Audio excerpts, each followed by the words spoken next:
for being a friend. Travel down the road and back again. Your heart is true, you're a pal and a confidant. And if you threw a party, invited everyone you would see the biggest gift would be for me. And the card and text would say, thank you for being a friend. Thank you for being a friend. Thank you for being a friend. Thank you for being a friend.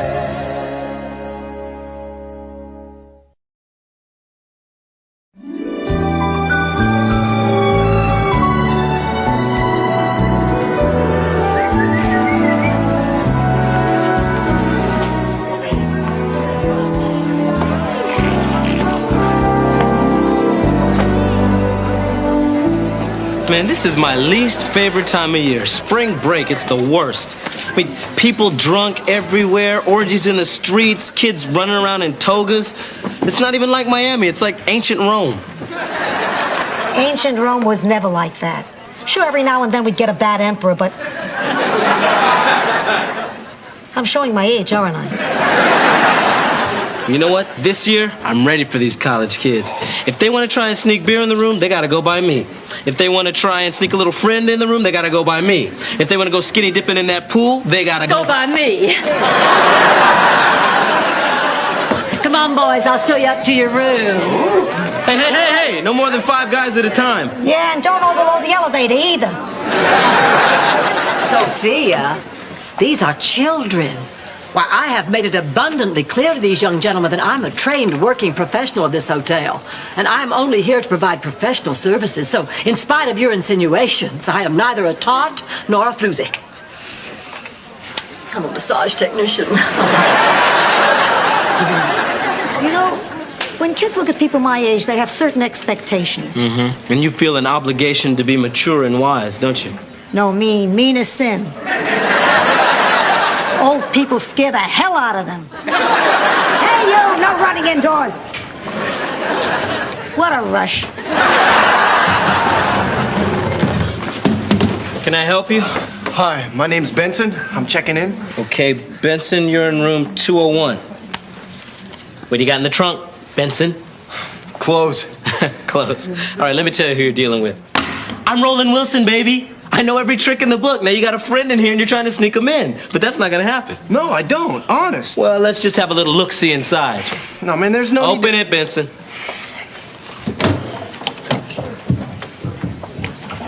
Look, I just want to check into Room 201. All right, you're clean. But I'm gonna be watching you.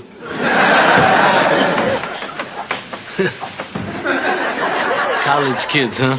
Yeah, man, but I'm up to. You know, I had my party days when I was in my frat.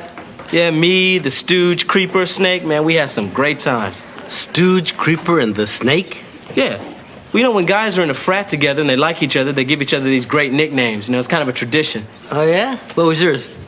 Roland. Hey, man, where'd you go to college? Me? I didn't, man. See, back in the 60s, the government had this alternative program for minorities who couldn't afford college. What the heck was the name of it? Oh, yeah, Vietnam. And it was before I shipped out. Me and my buddies got together. We had our own spring break. Really? What'd you do? Oh, you know, the usual. Partied all night, met a girl, built a 43-foot burrito. It was almost a world record, too, man. Except we ate it before we could get the Guinness people down there. I wish I had another shot at that. Wait a minute. Why would you build a 43-foot burrito? Same reason Picasso painted noses on the sides of women's faces. Oh, because he was a great artist? Is that why he did that? Wow. I did that burrito because I was wasted.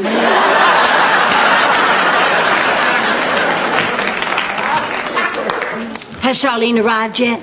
No, she should have been here an hour ago. I better call the airport at St. Olaf and check on the flight. I didn't know St. Olaf had an airport. Well, of course it has, silly. It's a major metropolitan area. Hello? Yes, is this the St. Olaf International Airport? Oh, yes, I can hold. He's giving someone a haircut.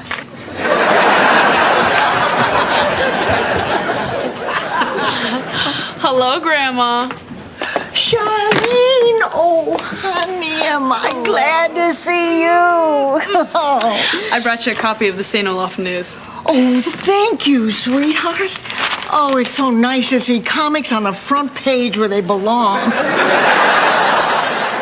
Oh, we're going to have such good times. We're going to have tea parties and braid each other's hair. Actually, Grandma, I'd like you to meet my boyfriend, Rick. Hi. He'll be staying here this weekend. Oh, silly me. You brought a boy with you. Well, you know what? I think it's almost long enough. I think his hair will braid up just fine. Actually, Grandma, we thought we'd go jet skiing this afternoon. Oh, that sounds exciting. Yeah, and tonight we thought we'd, check out some of the clubs. That sounds like fun. And we thought Rick and I could share a room. Sounds like a cold day in hell.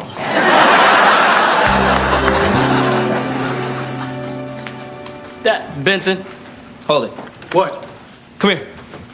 Come here. Open the coat. What? I don't have no beer in this.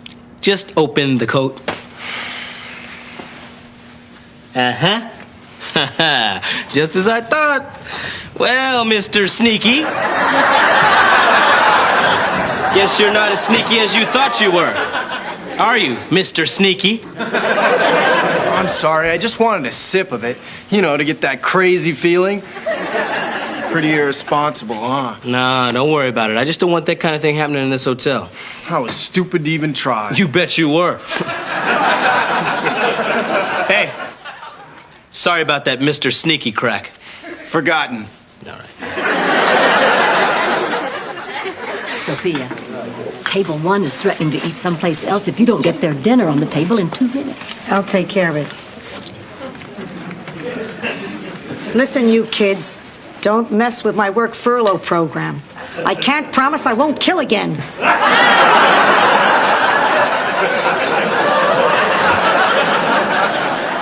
Did you see the terror in their eyes?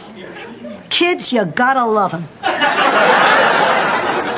Hey, Blanche, I'd like you to reconsider this giant burrito. The answer is no. Blanche, doesn't the idea of a 43-foot burrito excite you?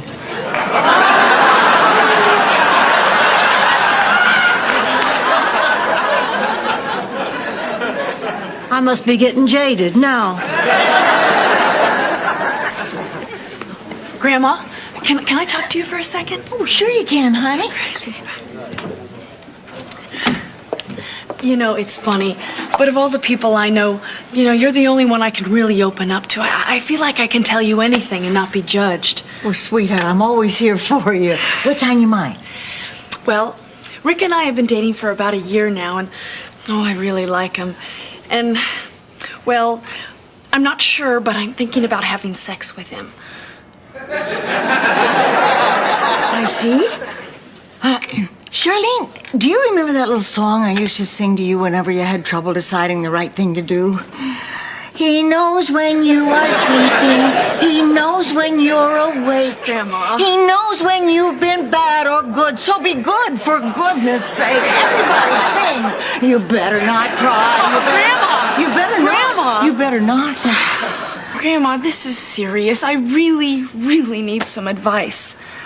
Well, honey, back in St. Olaf, when we girls would get thoughts like the ones you're having now, the clergy would put us to work paving that little dirt road in front of the church until the thoughts just went away. I don't remember any dirt road. Well, you know it as the Minneapolis Turnpike.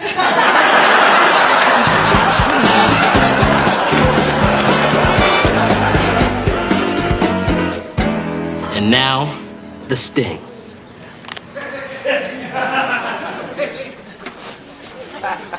Oh, what's up, dog? Hey, man, can you believe this place? They got no security at all. Man, when I leave, I'm gonna take the ashtrays, the towels.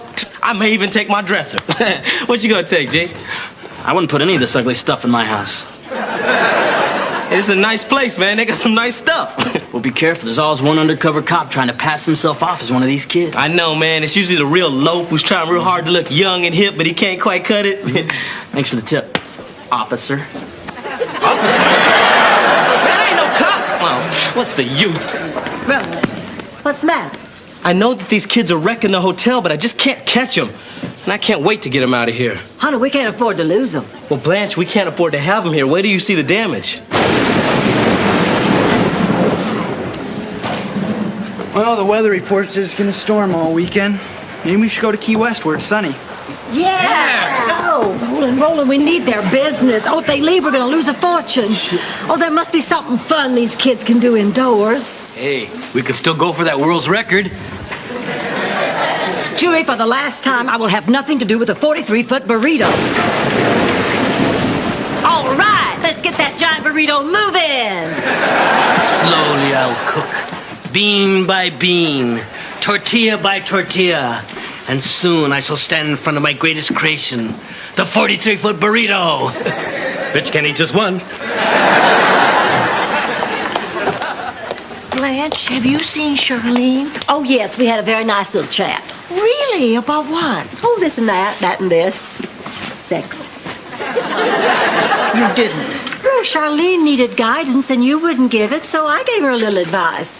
I told her to approach her budding sexuality the same way I did. Blanche, you're crazy if you think I'm going to let Charlene paint a bullseye on any part of her body.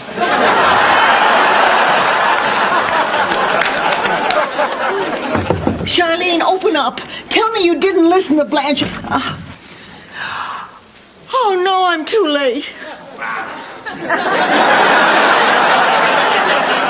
You are in big trouble, you. Oh, no, Grandma, you got it all wrong. We're just getting ready for our snorkeling lesson. Look at his equipment. I will not. I'll be downstairs. How could you embarrass me like that? This is all Blanche's fault. I mean, this was going to be such a wonderful week, and now she had to go and ruin it. All I wanted to do was spend some time with you. No, Grandma.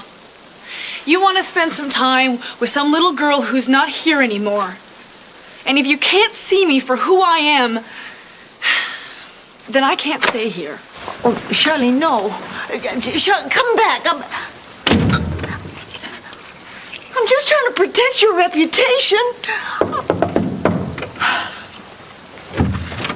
Charlene, ready?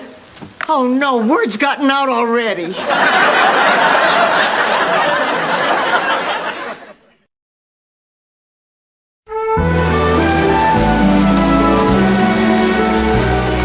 All right, boil that rice. Come on, grate that cheese. Hey, stir those beans. Hitler, Stalin, and now you. What are you saying, Sophia, that I've turned into some kind of dictator? No, I was just thinking how much younger the three of you would look without the mustache. Hey, this burrito thing's a kick. This is not just a burrito, Sophia. This record is my shot at immortality. By the time I'm done with this burrito, it'll be limber yet firm, taut yet soft and supple to the touch. All the curves in all the right places. Man, I need a woman. All right, everybody, take a break. Any word from Charlene? No? Oh, I'm so furious. This is all Blanche's fault. That she's out there somewhere in the rain with no place to stay. No, Nyla, you open this door and let me in. And God only knows where Charlene is. I was only doing what I thought best. I don't want to talk about it. Come on, Rose. Surely this must have come up with your own daughters. Well, things were different back then. I mean, nobody would consider having sex in the same building with a parent. People were a lot more discreet back then, huh? No, we all drove really big cars. Oh, you know, it's not easy for fathers once their daughters start dating. Oh, tell me about it. There was always one kid in every town who scared the hell out of all the daddies. You know, the kind of rebel who wouldn't think twice about climbing in a bedroom window late at night or pretending to run out of gas on a lonely country road or getting somebody drunk just in order to have their way with them. Yes, sir, I had quite a bag of tricks.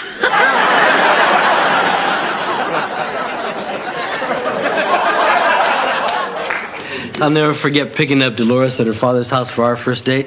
I knock on the door and suddenly I'm face to face with this 300-pound monster with hairy arms opening a beer bottle through broken teeth. And what was her father like? Hey, you guys, listen to this.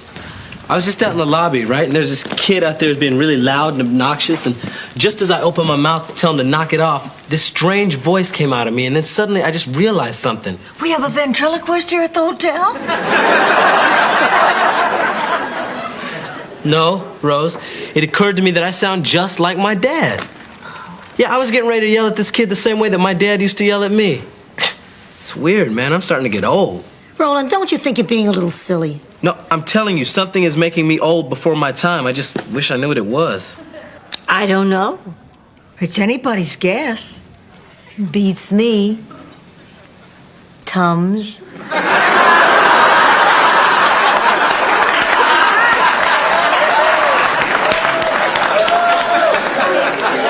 Oh, Roland, what you're feeling isn't all that unusual. Even I, on occasion, have worried about growing older. Get out of here. Yes, I'm telling you, menopause was very difficult for me. Oh, I don't want to hear this. Tell him about your hot flashes. Oh, honey, they were faster than a strobe light at a gay disco. I really don't want to hear this. The change hit me overnight. I went to bed one night, young and beautiful. The next morning, I looked like a Barbie doll that somebody left on a radiator. But you don't want to hear this. No, oddly enough, that one I didn't mind too much. Well, it's a good thing you didn't mind it, because it happens to everybody. I mean, people grow. They change. I mean, nobody can be expected to just stay at the same stage throughout their whole life. Really? Isn't that what you're asking Charlene to do? I guess I am.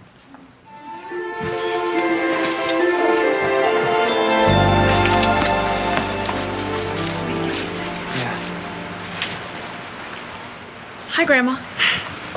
Charlene, honey, are you okay? Yeah, I'm fine. Look, I'm sorry I didn't call last night. Rick and I stayed in another hotel. No. Before you tell me about last night, I want to apologize.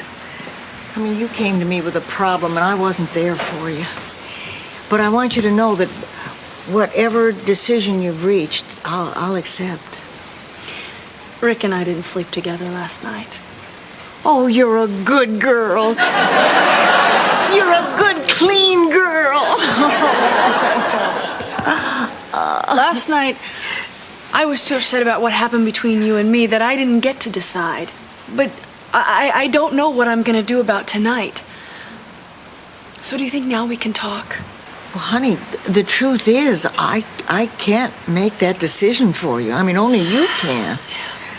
But I can tell you what I did. I waited till after I was married.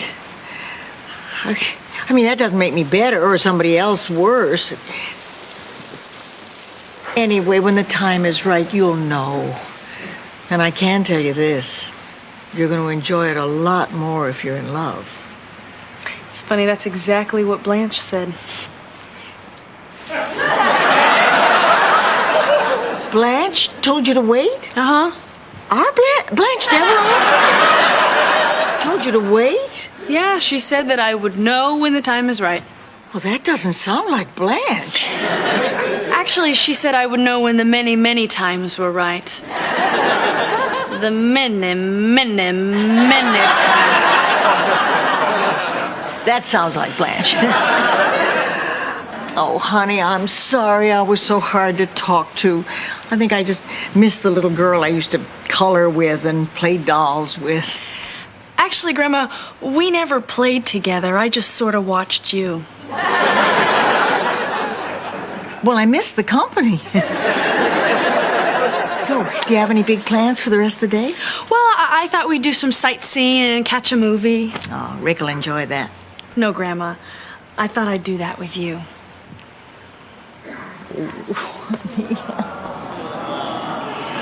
Let's go get you a snack. Okay. Hey, what gives? Who put the padlock on my door? Party's over, Sneaky. What are you talking about? Face it, Sneaky, you've been out snuck. I know you've been hiding extra kids up in your room, and they're gonna stay there under lock and key until you cough up the extra dough. But I don't... Save it, Sneaky man. Look, you may have fooled me once. You may have fooled me twice. But this time I'm way ahead of you. So look, we're gonna go up to your room, and every extra kid I find up there, you're gonna pay for, all right? Fair enough. All right. All right, sneaklings, you're busted.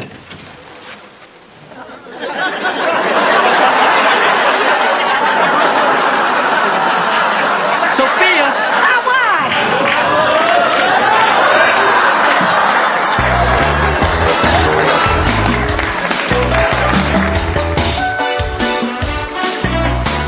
And now, we measure it.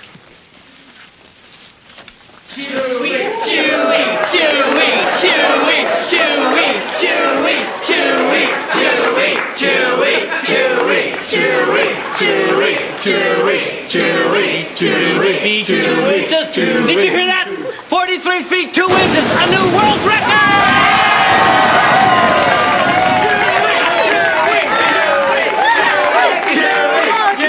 Hey, what a cute little burrito. Blanche, we just set a new world's record. Oh, that's nice. Nice. Do you have any idea how big it is? 43 feet 2 inches?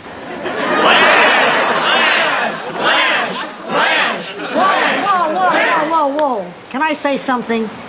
You know, Chewy, now that I've seen how hard you work and how important this burrito is to you, there's something I feel compelled to tell you. What is it, Sophia? I can't find my watch and I'm going in. Whoa, stop. Wait a minute, Sophia. In an hour, the guys from the record book get here.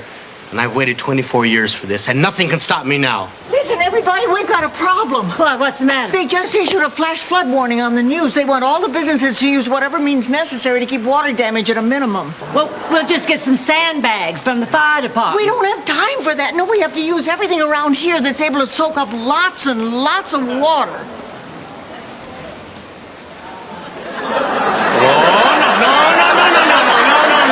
Julie, it's our only chance. Forget it, no way. Honey, we have to make some kind of sacrifice. How about if we throw the old lady in a volcano? How can that help? How can it hurt? Okay. But can I save 3 feet of it? Why? To break the record. Before this, the world's largest burrito was only 2 feet 11 inches. Kill Chewie! Kill Chewie!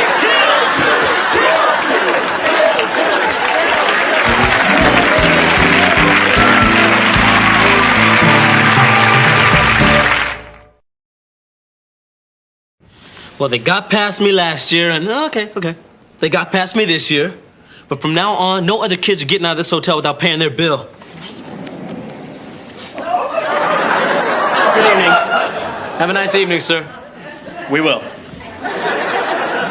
You see, I've got like this radar, which allows me to hone right in on,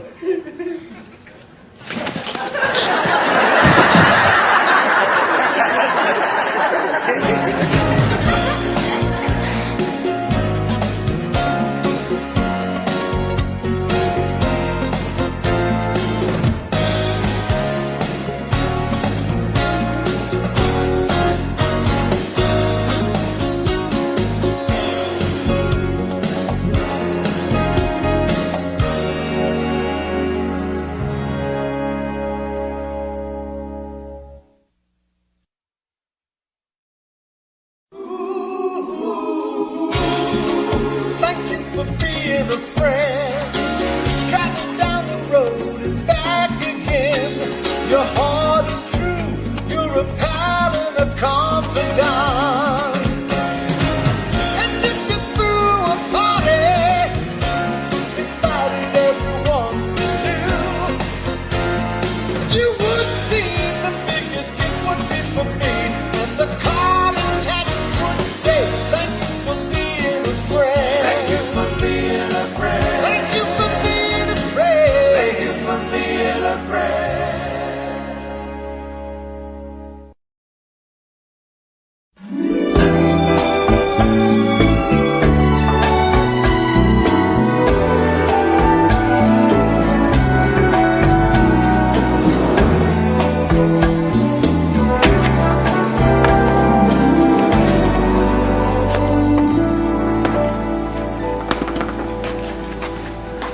hey, what's this? Oh, Vincent Vale, that self-help guru, he's holding a seminar here this week, man. I read his book, Ready, Willing, and Able. It should be really good. Ready, willing, and able. Hey, I saw that movie on the Naughty Network. It's about this cheerleader, see? She gets separated from the team. She has to work her way across country by doing... Yes, well, the book is different. Has a lot of good advice in it. You know, it inspires you to get things done on your own. Yeah, in a strange way, so did the movie. Oh, this guy wrote Ready, Willing, and Able? The book, Blanche. Book? How'd they do the U-Haul scene? The book is different. It's one of those self-help books. Oh, you know, I took a self-improvement course once, but I dropped out. Really? Why? Well, when you have as much going for you as I do, if you just keep improving, it gets obnoxious. Boy, you got out just in time. Oh, Mr. DiCarlo, there you are. Please, I've been here a week. Call me Nick. Oh, all right, Nick. And you can call me anytime. I mean that. Well, thank you. You know, I haven't seen nearly enough of you during your stay here with us. Blanche, I see you every time I come in from the pool. I know, but you always have your robe on. I mean that. Hello, Mr. DiCarlo. You're up early this morning. It was hard not to be after that wake-up call you gave me. Oh, that's an old St. Olaf custom. Rise and shine. Here's a peck on the face. Give me a little smile. Hoist me by the waist. Fill the tub with water. Spank me like your daughter.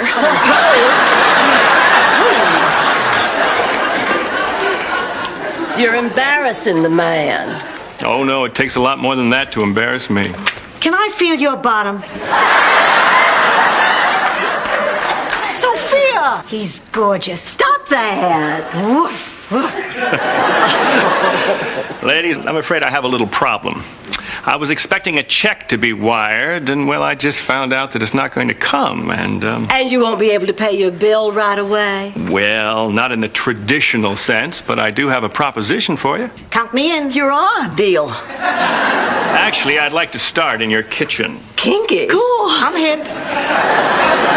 No, ladies, please, I want to start working in your kitchen to pay off my bill. Now, we couldn't let you do that, not a man of your stature. Maybe we could find you a job more in keeping with what you normally do. That's right. We could do that. What is it you normally do? I'm a gigolo. What? I'm a gigolo.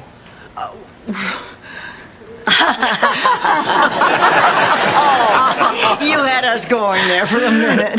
No, what do you really do? I find wealthy older women become romantically involved with them, and they support me with their money.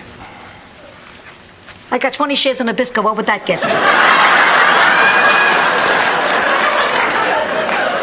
Well, you ought to be ashamed of yourself, Mr. DiCarlo. You're nothing like I thought. That's right. And it looks like we will be putting you to work in our kitchen, doing dishes. And because we despise you so much, you'll have to do it without your shirt. Why not? We own him. You know, I've been thinking about switching careers. What do you have to do to become a gigolo? Well, first you have to look good in suits. I can do that. Second, you have to be courteous and complimentary. Yeah, I can do that. But most important, you have to be able to have sex with women you aren't attracted to. Wow. I've been training for this job my whole life.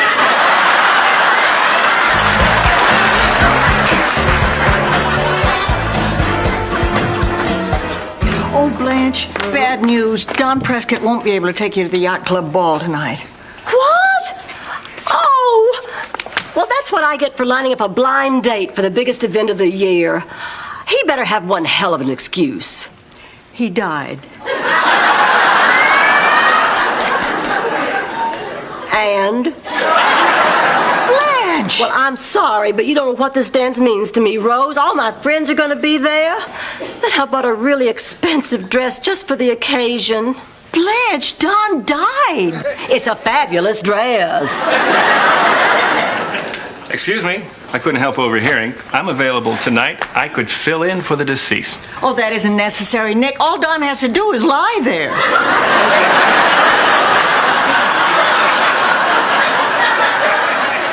No, I meant escorting Blanche to the dance tonight, if she'll let me. Well, I just hate the whole idea of what you do. But it's a fabulous dress. Blanche! Well, I have no choice. Shall I drive? Yes, Donald's brother was gonna drive, but he probably has an excuse too.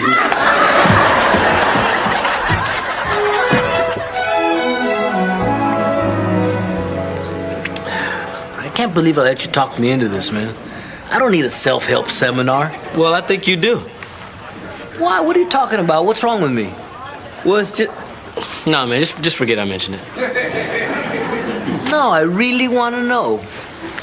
Well, I think that your personality is flawed. I think there's an aspect to the persona that you project which puts people off and manifests itself in the way you dress and the way you talk. It's all terrible. Hello, positive people.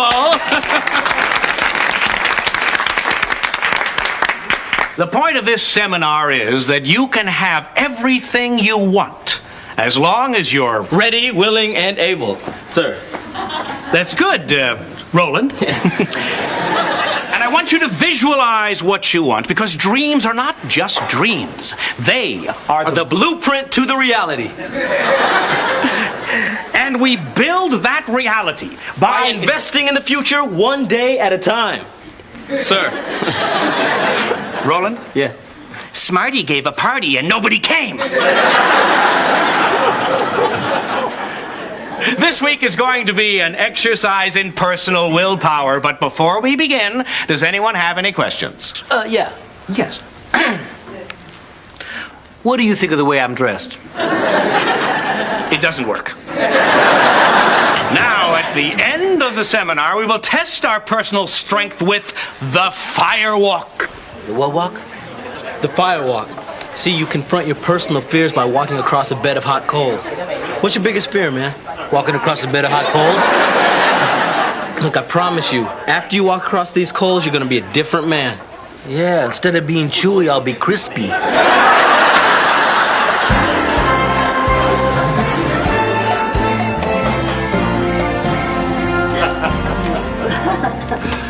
Well, I just want you to know I had a really good time.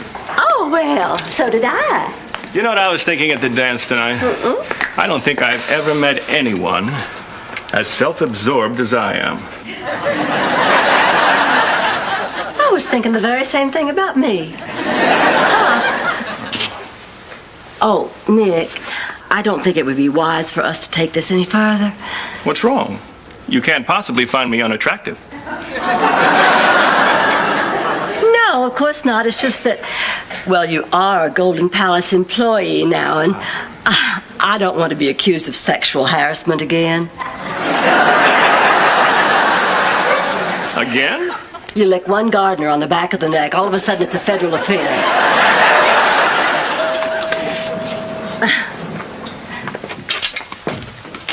We both know it's in our best interest to ignore the unquenchable yearning that burns like a fire in our bellies. Absolutely.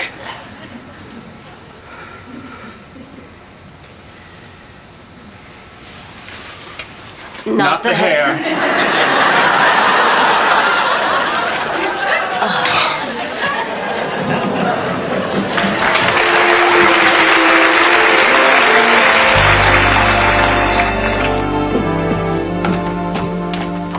Blanche, may I talk to you for a second? Sure. I've been worried about a certain relationship you've been having lately.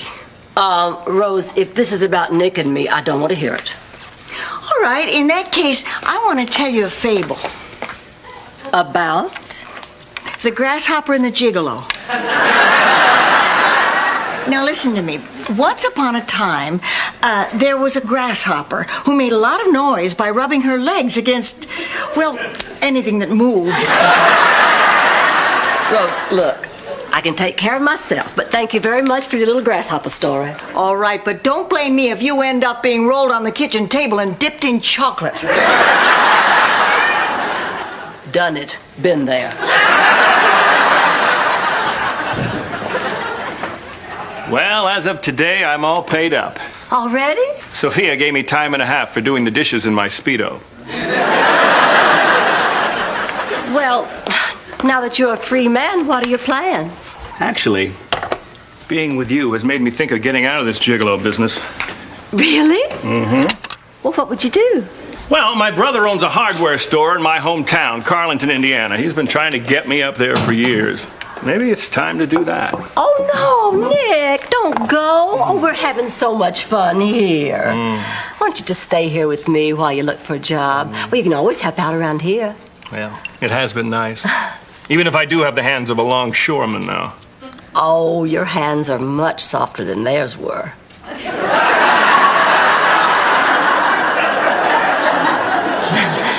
Besides, you won't have to wash any dishes. What will I have to do? Well, don't worry. We'll find something.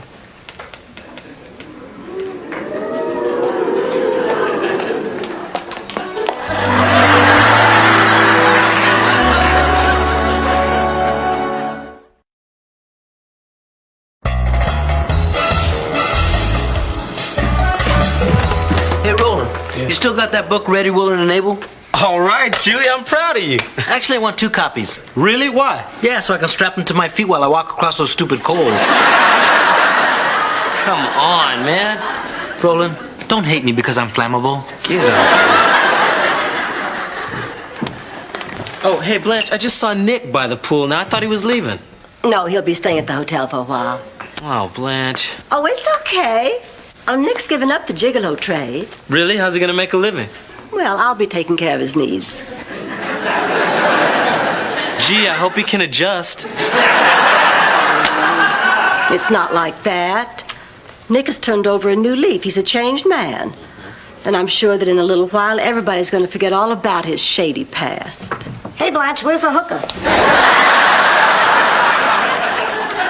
Look, I don't care what anybody thinks.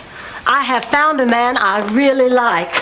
You know, it's been a long time since I went out with anybody this handsome, and you just don't know what it's done for me. So what if I have to take care of him? I like buying him things. And ultimately, it's none of your business. No, Blanche, it is my business. I mean, this guy takes advantage of women. Older women who give him everything they have for a few cheap moments of tawdry sex. I don't want you on that list. That's just sheer jealousy, and I'm not going to listen to another word. Whoa, there's a list?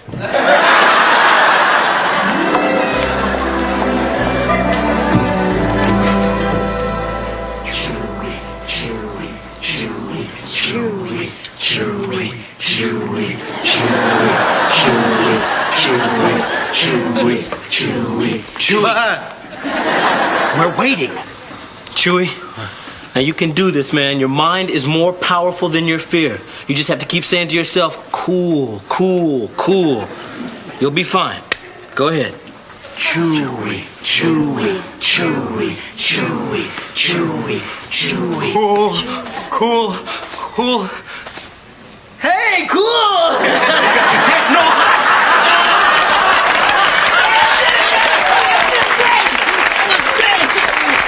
Okay, buddy, go get him. You know, there's really no reason for me to do this. I mean, I'm somebody who's already got his act together. I'm already making my dreams come true. You're chicken, aren't you? And I don't want to be barbecue chicken. Hey, Roland, you can do anything, man. Look at all you've accomplished, huh? Okay, you may be a little bit scared. Okay, you're not scared, okay. But you've got the power, and you're not a quitter. Your feet hurt, don't they? They're killing me. But that's not the point. If you want to make your dreams come true, you got to do this. Now, come on, man. I got faith in you. Come on, Roland, you can do this. Get up there. Just think. Concentrate. Rolling, rolling, rolling, rolling.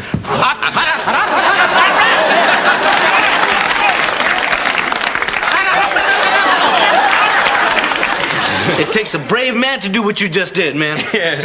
Tell Nick I'll be at the pool.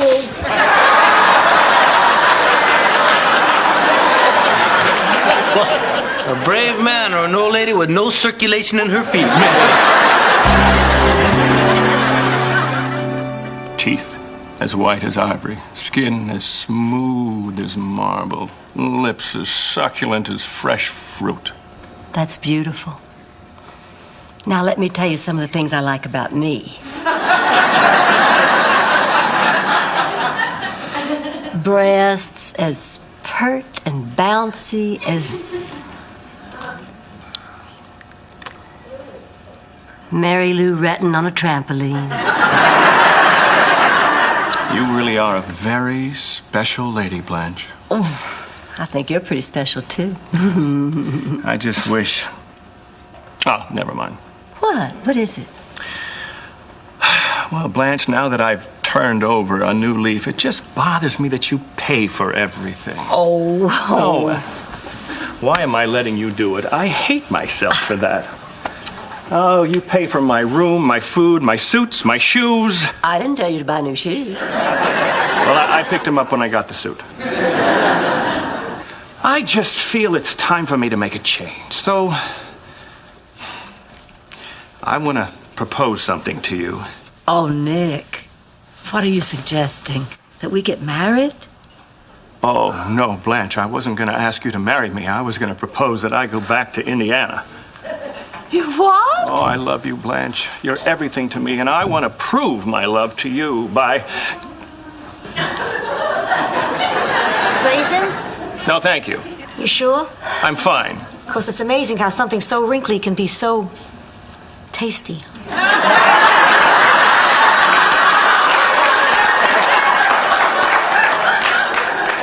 I said no, thank you.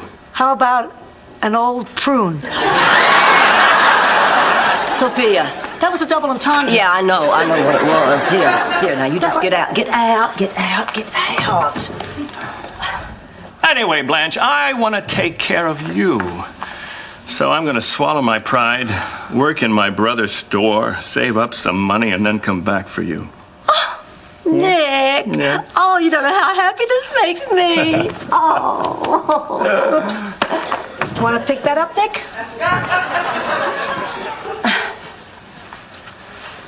Wonderful. Simply wonderful. Here, you get out of here. Get out. Oh, come on, that was clever. Sophia. So when are you going to Indiana? Tonight. I just figure the sooner I go, the sooner I can come back. Oh, well, all right. Well, do you have everything you need? Oh, pretty much. Oh, this is ironic after what I just said. I could use some money. Oh, well, yeah, sure. How much you need? Oh, I was thinking a couple of thousand. That much? I don't want my brother to think I've come crawling back. 1,500? Yeah, sure. I'll write you a check. Oh, no. Oh, no. Oh, no. Yeah, No. I insist. No. Okay. I'll go get some champagne and we'll celebrate. Okay. I just wish I knew what I did to deserve a woman like you.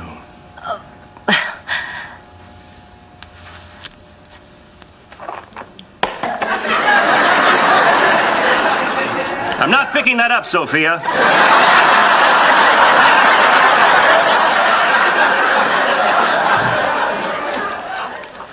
Just the man I wanted to see. Come have a seat, Nick. I'm afraid I can't, Rose. Blanche and I are in the middle of dinner. Oh, she won't mind. Come on, sit down. I made some calls, and I found out there's no such place as Carlington, Indiana. Your hometown doesn't exist. How do you explain that? Okay, it doesn't exist. You're not a gigolo, Nick. You're a con artist. And I have a feeling there are quite a few people who'd like to see you. I'd hate to have to tell them where you are. You're going to ruin this for me, aren't you, Rose? Wait! Can I at least say goodbye to Blanche? Make it quick.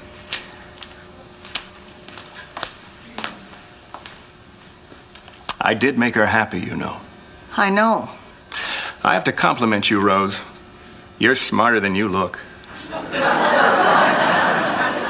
I wish I could believe that.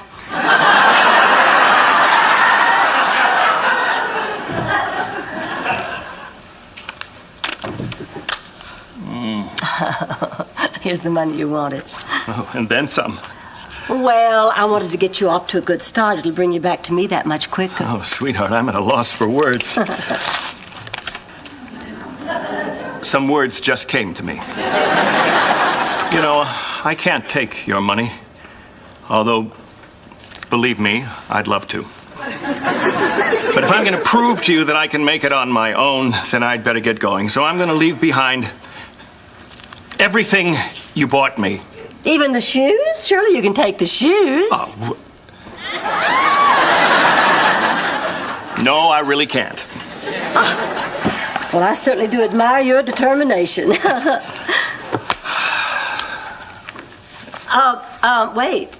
I'm going to need more than these to tide me over.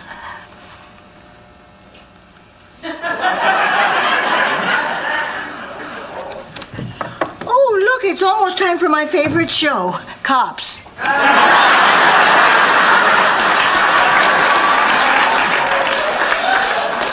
Gotta go. I'll just slip out the back. See you soon. Yeah. Did I interrupt something? Nick's going home to Indiana to work in his brother's hardware store. Well, that's a surprise. He's coming back for me when he's saved up enough money, and I really love him. I just hope he'll be all right. He has no money, he has no shoes. Oh, he'll be just fine, Blanche. Hot, hot, hot, hot, hot. Just fine.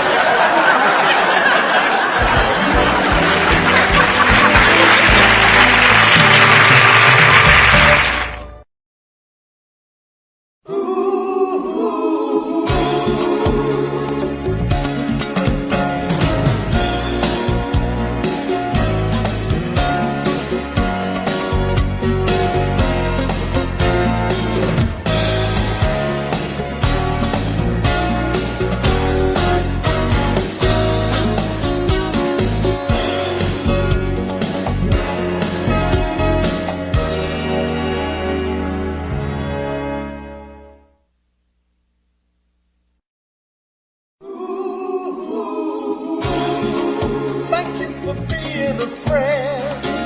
Driving down the road and back again. Your heart is true. You're a pal and a confidant.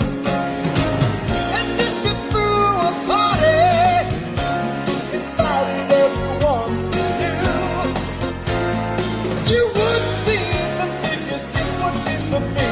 And the card attack would say, thank you for being a friend. Thank you for being a friend. Thank you for being a friend. Thank you for being a friend.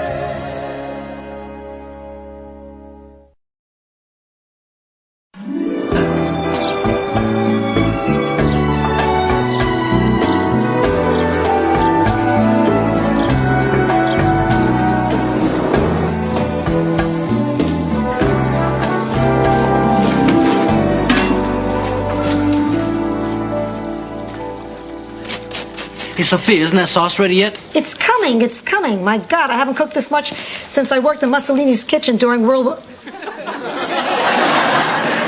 Since the Feldman wedding. Okay, man, I'm ready to help. Okay. Oh, yeah, stick your hand in one of those chickens and pull out the giblets. Man, get out of here. I mean it, man. Stick your hand in there. Come on. I'm not sticking my hand in there. Roland, I told you I needed help in the kitchen, man. You were the one that volunteered. What are you afraid of? Everything that's in there. Look, there's 3 things I don't do. Number 1, I don't squish bugs. Number 2, I don't answer guys in the bathroom when they ask, hey, does this look normal to you? And number 3, I don't stick my hand in dead chickens. What do you mean you don't squish bugs? I don't. I shoo them. You shoo them? Hey, I just shooed one too. Let me understand this. If you saw a little spider, you wouldn't just squish it and flush it down the toilet? Oh, man, you're crazy. I'm crazy? Yeah. Really? Yeah. Okay. Let's say that you squish this spider and then you flush him down the toilet. But what if he's not really squished? And when you close your eyes and flush him down the toilet, he hides on the side of the bowl. You know, healing from this partial squish. And then one night, when it's dark, and he's strong, you sit down. And when you are most vulnerable, he gets you. So then you're standing in the bathroom asking some guy, hey, does this look normal to you?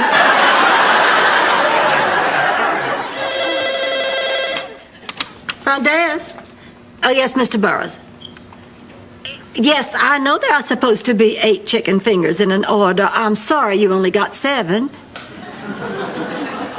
Well, my God, since you lawyers got her, all you've done is threaten to sue.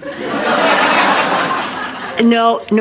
It will be my pleasure to give you the finger.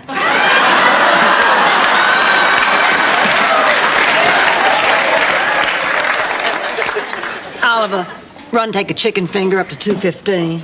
Gotcha. I hope we never have a convention of personal injury lawyers again. They're driving everybody crazy. Thank goodness they're leaving on the 6th. They check out on the 9th. No, the 6th. I wrote it right here in my Scenes from St. Olaf calendar. Isn't that a wonderful picture of the salmon swimming downstream? Rose salmon swim upstream. Oh, dear, they are checking out on the 9th. And look how horny the fish look this way. Well, we have a problem. I just took a reservation from a group of judges from Jacksonville. They arrive on the 8th. Oh, honey, the hotel is sold out. Why, Chewy's been screaming that he needs more help in the kitchen. If those judges come, we'll be overbooked. Well, it's just for one night. There must be something we can do. Rose, we cannot check in one more person. We don't have any rooms. Hello, I understand you're looking for help in the kitchen. Here is my resume. I am a chef. Uh-huh. Well, you're very well qualified. Why don't you just go right through there to the kitchen? Tell Chewy that Blanche said you're to start immediately. You know, when you hold the calendar this way, it's a herd of live cows.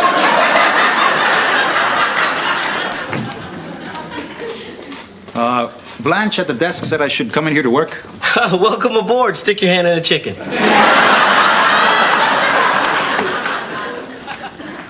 Get out of here, man. Get out of here before I cut your ears off. Hey, wait, you guys know each other? Yeah, I caught him in bed with my wife. You sure it's his ears you want to cut off? Go on, get out of here, man. Get out of here! Hey, Chewy, Hey, I'll take care of this, okay? Hey, come on, man. Why do you think I came here? I just want to talk to you. Oh, sure. Let's talk, man. What have you been doing since I found you in my bed with my wife under my binky? I mean my blanket. Binky is Spanish for blanket. So look, just get out of here, because you're not working in my kitchen, man. Whoa, wait. Sorry, pal, but the lady out front gave me a job. I mean, you can't fire me just because you don't like me. Oh, yes, I can. No, you can't. No, I thought this whole thing out before I came here. And if you fire me, that's called firing somebody without cause. You can't do that anymore. So what are you going to do, sue me? Huh? Where are you going to find a lawyer to take a case like that? Huh?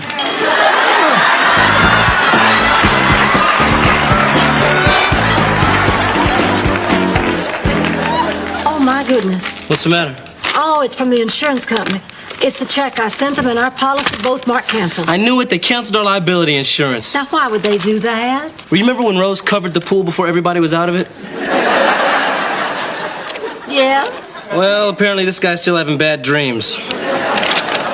The insurance company settled with them out of court, and now they're not going to renew our policy. As far as I'm concerned, we ought to be the ones suing. We're the ones that had to repaint the side of the pool to get out those scratch marks.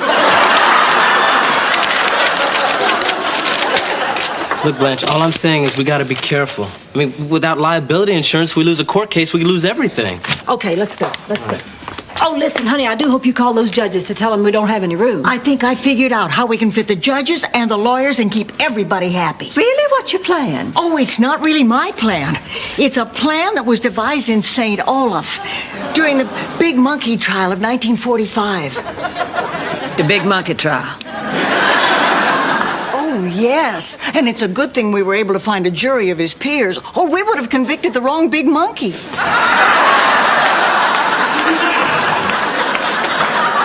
Oh, that trial caused such a flap in St. Olaf. It seems that Mrs. Ingevar's monkey somehow got hold of a typewriter. Anyway, he got a little lucky and he typed out a self-help book called Healing the Monkey Within. Well, of course, everybody wanted to see that trial. I mean, we were sitting on each other's laps. We had to double up. And soon the verdict was read. What happened to the monkey? Ow. He was found guilty of intelligence. So the townspeople shaved him. It turned out okay, though, because Mrs. Ingevar became rich, passing him off at carnivals as a man from Mars. What's the point of all this? Well, I guess the point is, if you want to make some money, shave your monkey.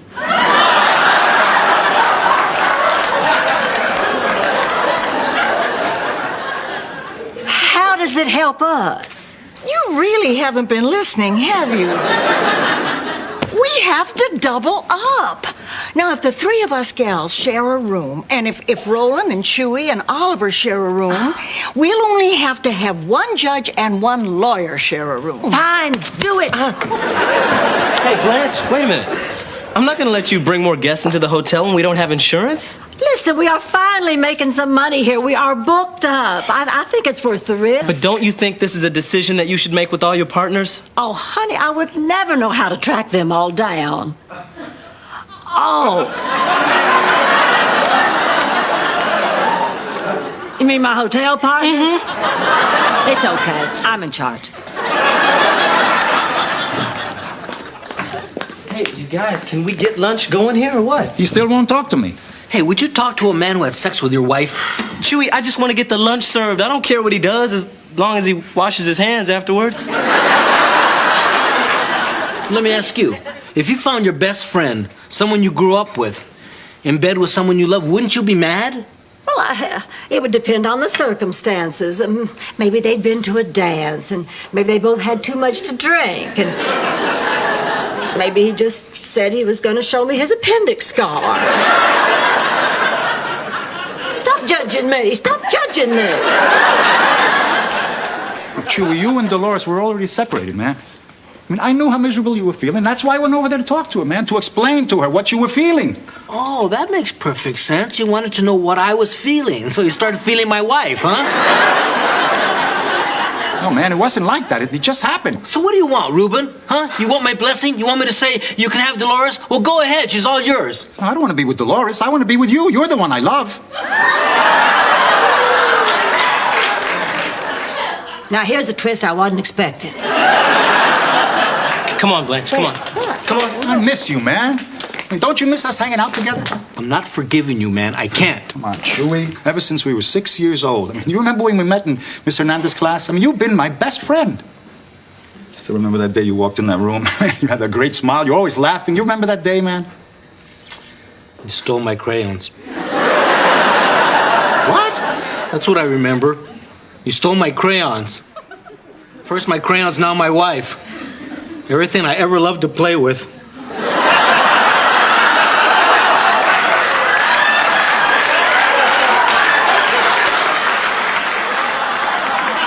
When am I going to learn you're a thief? You've taken enough from me. Oh, no, thank you. But what are you so grumpy about? Well, the only insurance policy I can get us isn't going to protect us from anything. And we're still overbooked, Blanche. But Rose is still trying to talk that lawyer into sharing a room with the judge. Oh, come on. It'll be just like going to summer camp. I remember meeting my new tent mate. Oh, we had so much fun. Playing lose Rose in the forest. Or dump Rose in the middle of the lake. And then somehow I'd make it back and everybody'd be singing Kumbaya. Oh, what do you say? Forget it. We'll give you a free room. There's a reason I can buy. Okay, I'll do it. Oh, let's see. You'll be sharing a room with Mr. Angel. That is, if it's all right with him.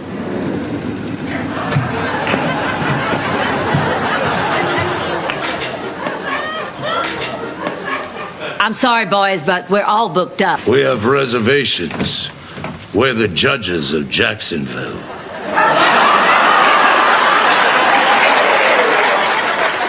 I spoke with a woman named Rose. She's Rose. Get rid of them. Your Honors,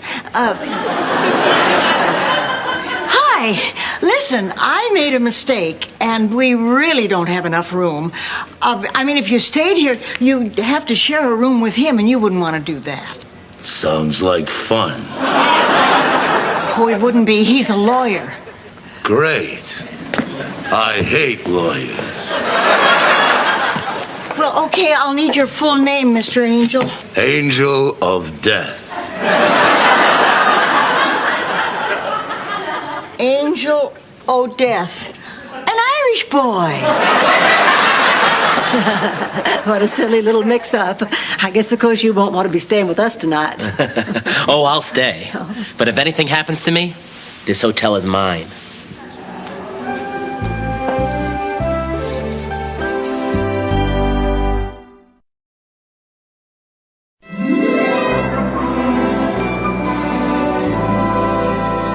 Everybody ready for lights out? Yep. I don't know why I'm sleeping in the middle. I like to get up during the night and drink some water. Then you like to get up later in the night and let it out. Only sometimes you don't get up.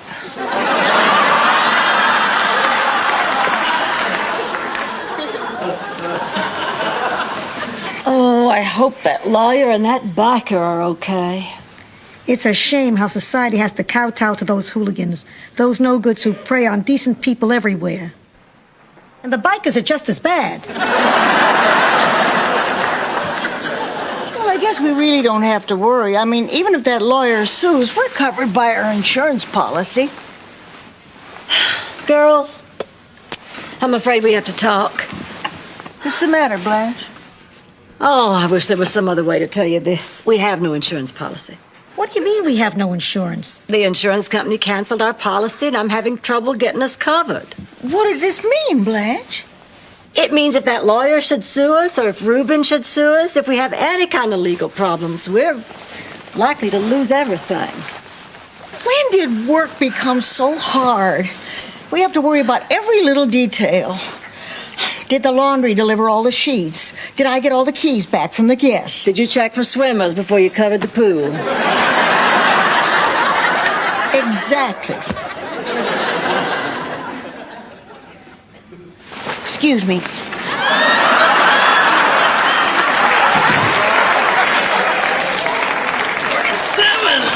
48, 49, 50. Sit-ups? You bet. 1, 2, 3. Hey, slow down, man. 4, 5, 6, 7, 8. Oh, no thanks, I just did. Man, what are you doing? I thought you said you wanted to pump up. No, I said plump up. Hey, besides, nobody trusts a skinny chef. What are you talking about? All the great chefs are porkers. Prudhomme, Beard, what's that other dude's name? Julia Child. Guys, your tent's ready. Oh, hey, Oliver, why don't you sleep in the tent, man? You can pretend like you're out in the middle of the woods, get a little campfire going. Yeah. I'm a city kid. I hate the woods. There are bugs in the woods. Oh, then I'm definitely not sleeping in the woods. Look, wait a minute. You were just a kid, we are two big, strong men, and we're tired. Now get in the tent. I'll sleep in the tent. Good night, everybody. Good night.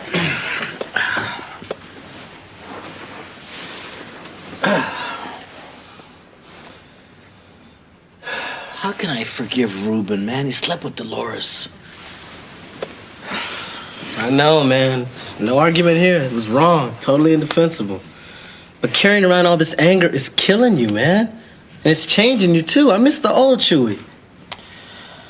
Look, Reuben was my best friend. Yeah. It just hurts too much.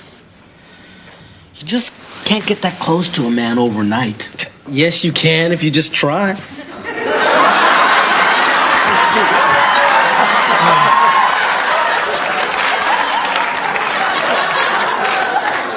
You're right, you cannot get that close to a man overnight. Kumbaya, my Lord. Kumbaya. Someone singing, Lord. Kumbaya. Oh, Lord, Kumbaya.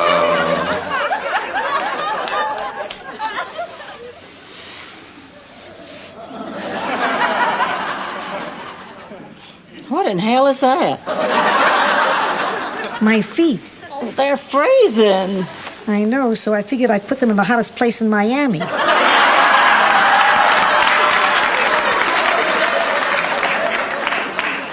Not without dinner and a movie first. It's not like I'm walking where no man's walked before.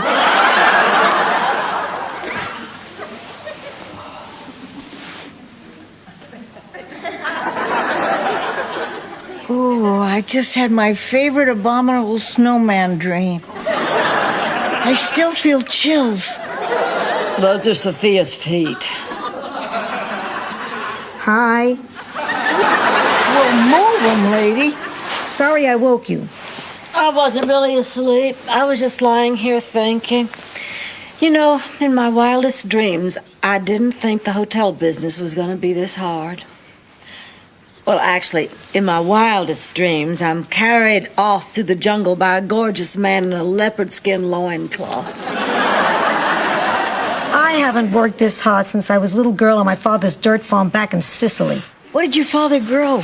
Dirt. What are you doing, Rose? Making a tent. Let's pretend we're in camp. Oh, I'm just not in the mood, Rose. I mean, how many more times in our lives are we going to get a chance to play camp? Okay, Rose. Although it would be more fun if we had a boys' camp across the lake we could paddle to. Don't worry, I have some great new scary stories for you. Oh, we're too old for scary stories. This one is called The Day Dorothy Quit Smoking.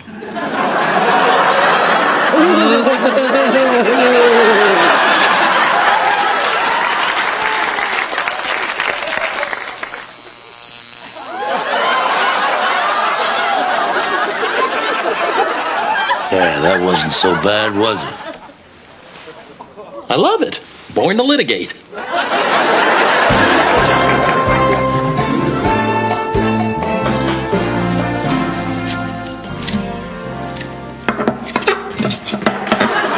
I need a shrimp salad from the winner.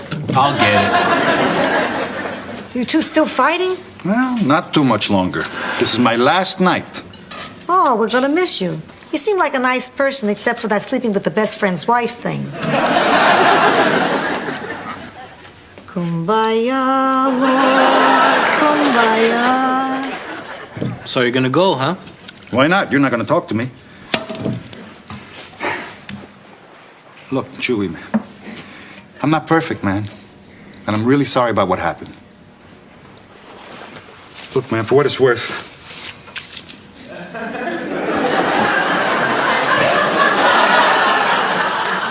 Crayons? well, it's a start.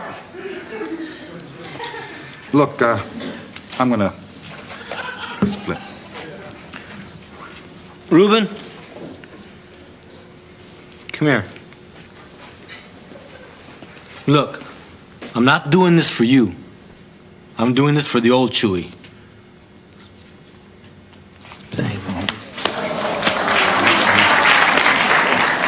You're forgiving him? Oh, well, in my day, if a man caught his wife in the embrace of another man, he would never forgive him. Not even for something as innocent as a New Year's Eve kiss with an old friend of the family I had known for years. Stop judging me. I'm not a tramp. I'm not a tramp.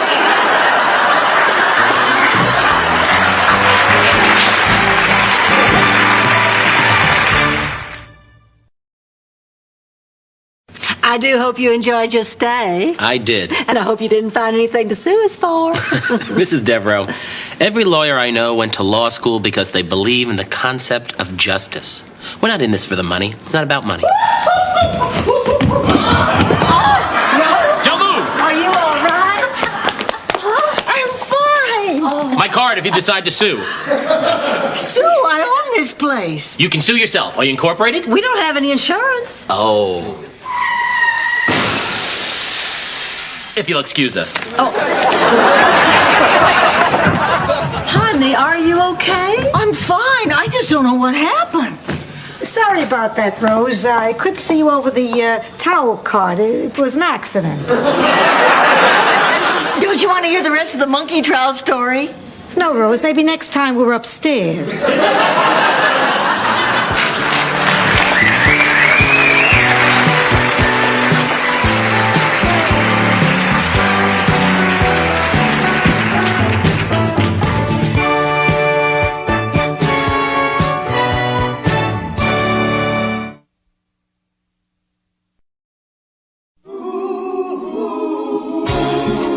Thank you for being a friend. Travel down the road and back again. Your heart is true. You're a pal and a confidant. And if you threw a party, invited everyone you knew, you would see the biggest it would be for me. And the card and text would say, thank you for being a friend. Thank you for being a friend. Thank you for being a friend. Thank you for being a friend.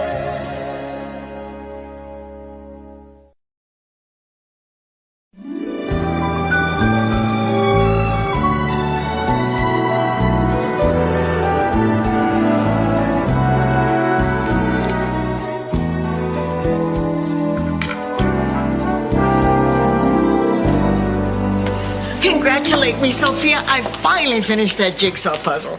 Big deal. It took you 6 months. On the box, it said 2 to 4 years.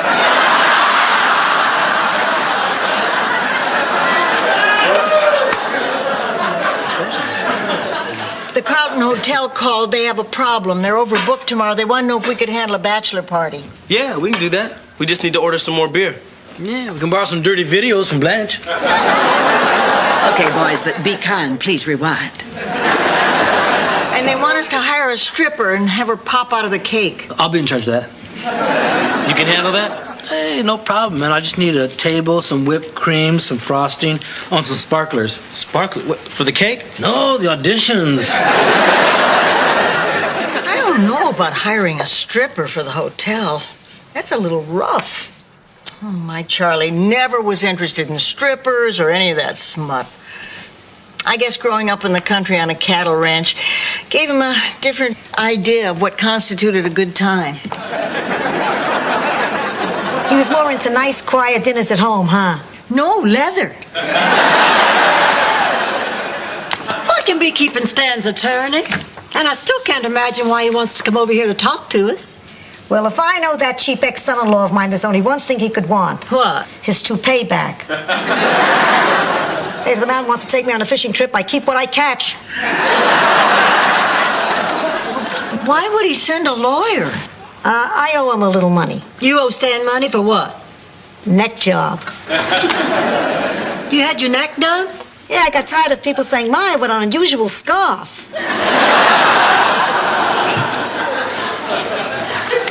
Now, look, when Stan's attorney gets here, I'll do the talking. Well, why should you do the talking? I'm not stupid. I know how to talk to a lawyer. Hi, I'm Herb Jenkins, Stan's attorney. Oh, yes, my liege. I'm representing Mr. Zbornak in absentia. Absentia? What's Stan doing in Europe? You must be Rose. I've been given specific written directions to find a Blanche Devereaux. Oh, Gina, I haven't heard that since the Shriners had that scavenger hunt. Well, actually, the reason I'm here is the last time I saw Stan, he gave me instructions to make Now, sure whatever the reason, he better have one damn good excuse for not coming here in person. Stan is dead.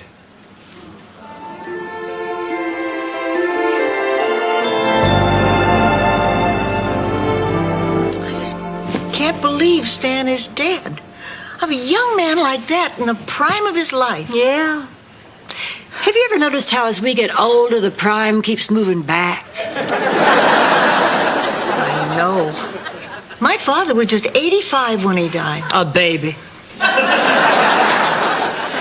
I still remember his last words. Oh, honey, what were they? Okay, for the last time, no more screwing around, Rose. Get this thing off me.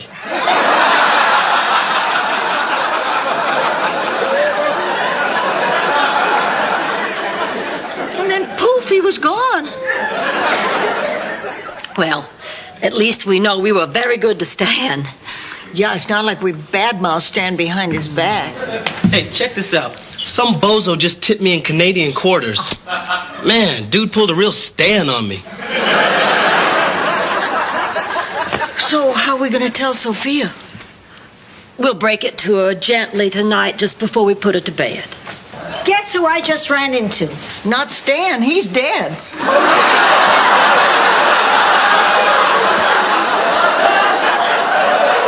Well, time for bed, Sophia. What did she say? Sophia, Stan is dead. Oh. Are you okay, honey? I don't know what to say. Well, what can you say about a man who's always been a burden and now is finally gone? Man who never lived up to his responsibilities, who ran out on your daughter, who never thought of anybody but himself. I'd say I'll miss him. Me too. I guess as much as the two of us are going to miss him, you'll miss him even more, Sophia. Well, he was part of my family for over 40 years. So, how did it happen? Well, apparently he died while making love. Oh, poor Stan. There's nothing worse than dying alone.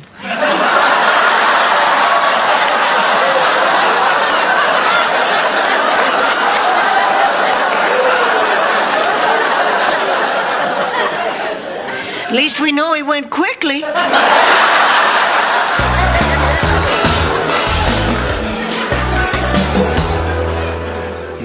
Okay, thank you very much. I'll see you then. The stripper is all set. And I got a great deal. How much? 100% off.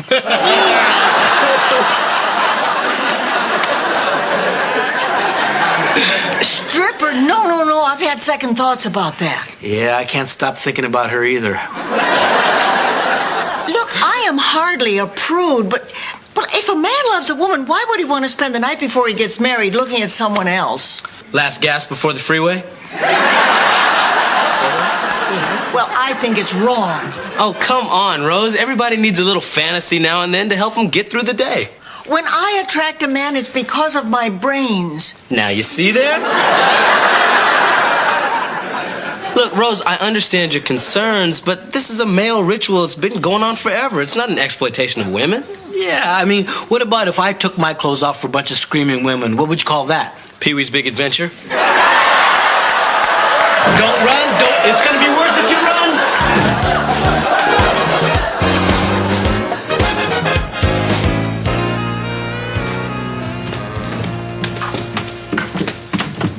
Well, here you are, Sophia. Honey, are you all right?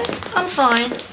They're picking us up for the funeral in 20 minutes. Now, wasn't that something of Stanley ordering a limousine for us? I mean, and hadn't it put in the will and all? Oh, well, he must have really loved us. Yeah. Gee, I'd love to know what else was in that will. I mean, he must be worth... Oh, $1 million, $1.5 million easy. And he didn't have a friend in the world. Oh, my God, I'm rich. You? What makes you think he left you anything? I was his favorite. Well, he was in love with me for years. Oh, he was not. Oh, he most certainly was. All men are, but bald men especially. Bald men have always found me very attractive. Why, I can't tell you how many times I've looked down and thought I had 3 boobs.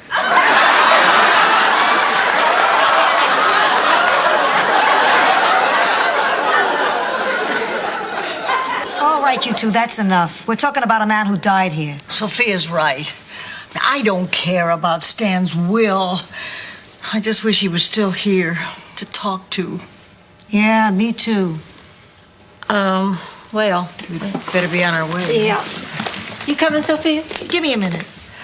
All right, we'll be waiting for you, hon.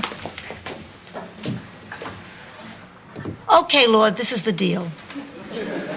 Please let Stanley into heaven. Yeah, I know it'll ruin it for everyone else. But the truth is, he deserves it. He's always done his best. Hi, it's me, Stan. Not now, Yutz. I'm praying.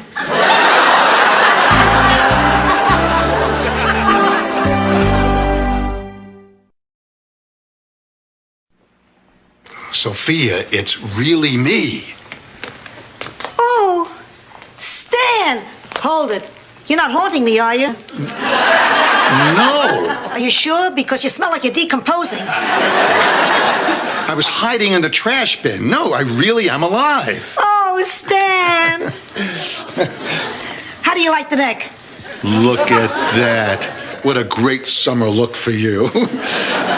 Oh, Sophia, I'm so happy you're taking this well because I thought you might be angry at me for being alive. I'm thrilled. My Stanley's alive. Why should I be angry? Because I faked my death. I'm in trouble with the IRS. You faked your death? You know what I've been going through? Look, I had to do this. The IRS caught wind of some creative bookkeeping I was doing. I would have gone to prison. I couldn't let that happen. Can you imagine me confined to some filthy, cramped room, spending my life with 100 other men? So what are you going to do now? I hired on as a steward on a tramp steamer. Stan, how could you do this to your kids? I called Kate and Michael and I told them they know what's going on. I'm not heartless, Sophia. What about Dorothy? Have you told Dorothy? Sophia, she was my wife for 38 years. Do you actually think that I could keep silent while she mourned my passing? She would have turned you in. In a heartbeat. Of course I didn't tell her. In another month when things settle down, I want you to tell her. But I couldn't leave the country without telling you the truth. You mean a lot to me, Sophia. You always have. You're not going to get away with this. They're going to catch you. No, they won't. I have planned everything down to the last detail. Where can I get in touch with you? I wish I could tell you, but the less you know, the better. Well, I'm off to Madrid. Or Rome, or Paris, or Cairo, but probably not Madrid. Not.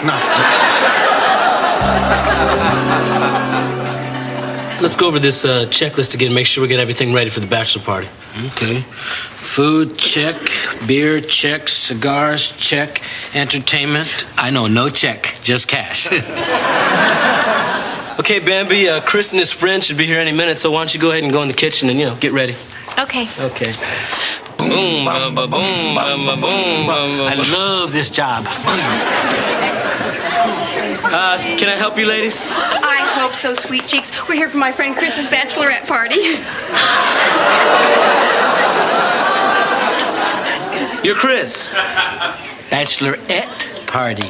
Yeah, I arranged it on the phone with someone named Rose. Is there a problem? Yes, but we think it's neurological. Why don't you ladies go ahead and get comfortable, and we're gonna go get the Parcheesi board and get the punch out of the fridge. Tell you what, this is her last night as a free woman, so why don't you just pop open the Jim Beam, crank up the Rolling Stones, and drop your pants, Butterbuns. We paid for a stripper, and we want to see someone shake their booty. We're just gonna be over this. Boom, bada, boom, bada, boom, bada, boom. What are we gonna do, man? These women are animals. No, they're not animals, Chewy. They're just some girls out having some fun. Oh. Beefcake, beefcake, beefcake. I'm so very scared. I'm not going out there. I'm not going out there either. Look, somebody's got to get in the cake. Odds. Come on, try to 3, man. Get in the cake, Butterbuns. I don't feel right about this. Boom, bada. Hey, man.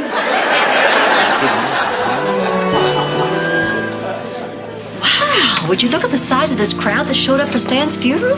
Hey, you give the people what they want, they always show up. Sophia, it's not nice to speak ill of the dead. Believe me, I'm not. Hello, so nice to see you.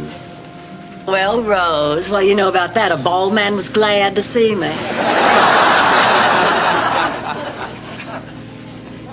Well, I want to thank you all for coming.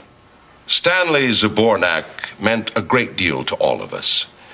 But before I bring a few of his friends up here to honor him, I'd like to show you a few minutes of a videotape that Stan himself made just weeks before his tragic and unexpected death. Lights!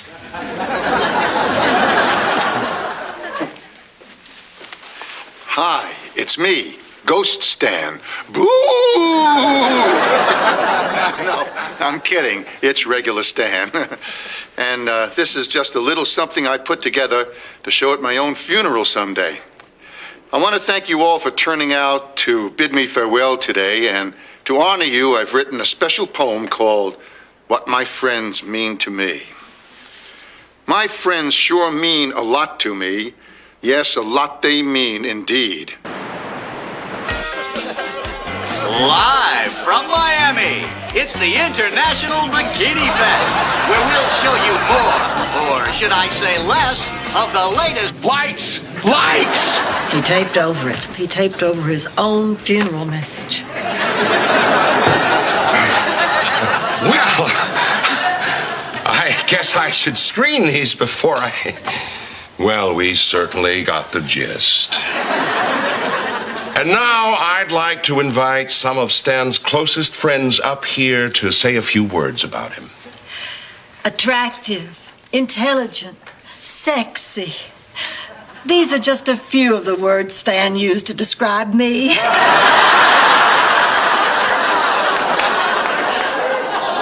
But Stan was a very important part of my life, as he was to all our lives.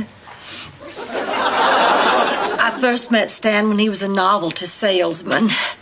And, well, I guess God needed a whoopee cushion laugh, so he decided to squeeze the air out of Stan.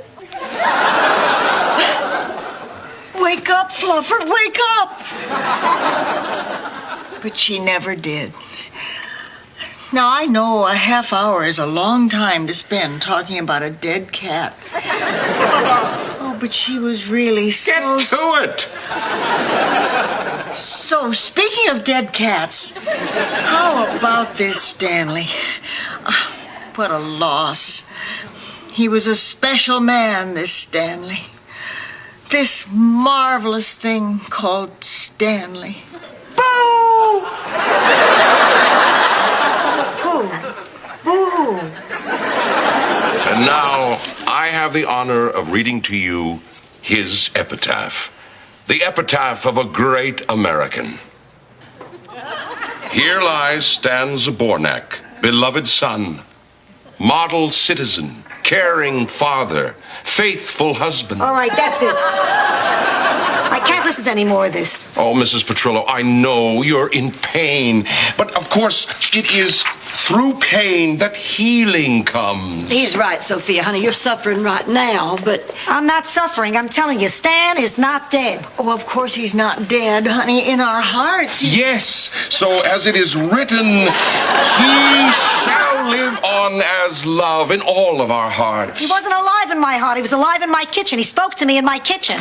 As he shall speak to me in the dell and in the village, where the poor and the rich alike... Look, the man smelled from garbage. He said he was going to Madrid.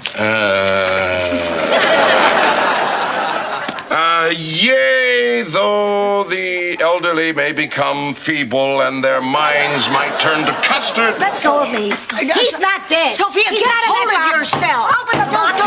Music! So, as a professional, how do you think he's doing? Well, his moves are pretty good. He's focused and he's connected to the audience. If he could just stop crying, I'd give him a 10. Oh, here comes his big finish. Ah, paper cut.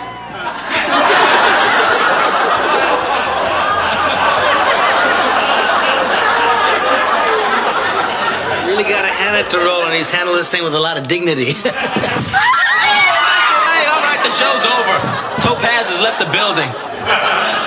Topaz? Yeah, man, they gave me a stage name. I feel so cheap. Come on, man. I thought you did great. Those women really got their money's worth. You saved the day, man. No, I feel horrible. It's awful, man. I mean, they acted like they'd never seen a man before. They were treating me just like I was a Piece of meat? Yeah. That's how I felt the first time I stripped at a bachelor party. But you get over it. How? Well, when I'm working, I just try to keep my mind on other things, like the crisis in the Middle East, or the economy, or nuclear proliferation. Of course, I don't smile a lot when I strip. Yeah. You know when I was the most humiliated? When they started stuffing money down my pants. You know what's even worse? Making change. Yeah.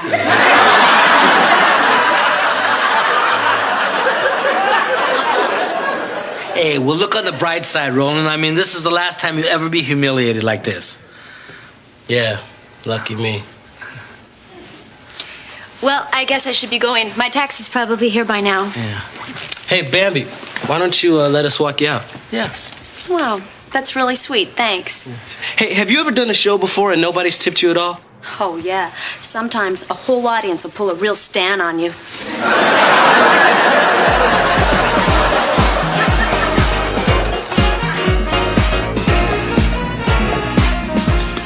Boy, that was some scene Sophia made at the cemetery. I know, to throw herself on top of the coffin like that, screaming and yelling, and then to fall asleep there. Weird how that guy came out and measured her.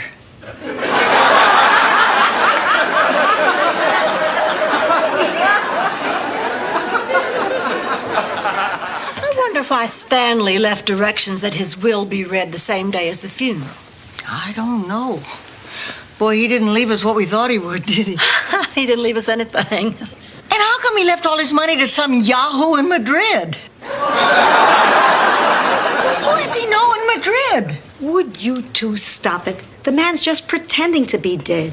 I'm the one who should be upset. All he left me in his will is this lousy friendship ring. A friendship ring. And to think I let the man see me naked.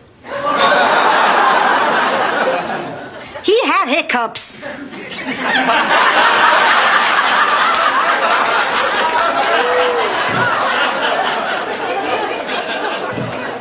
Poor thing, she's really in denial. We better go talk to her. But let's give her a minute. Stan was like a son to her. She needs time to let go. Yeah.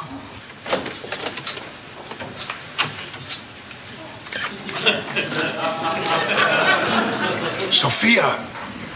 Oh, great. The night of the living dead. Will you get out of here? I am. My ship leaves in 45 minutes. I just came to say goodbye. No. I can't believe you're doing this, Stan. Do you know the pain you put everyone through today? I'm not gonna go to jail, Sophia. Maybe they won't put you in prison. Maybe you can work something out. Maybe... Why should I take that chance? Because I love you. You love me? Yes, you're a pathetic man, but I love you. Oh, Ma. The neck. I'm sorry. Don't go, Stan.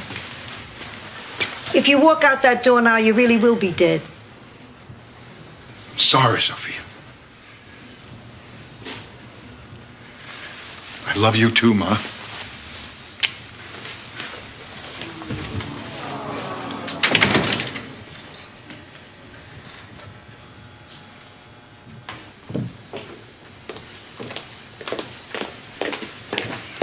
It's gonna be all right, sweetheart. It's okay. It's okay. You finally understand, don't you, honey? Stan is gone. Yeah. Stan is gone.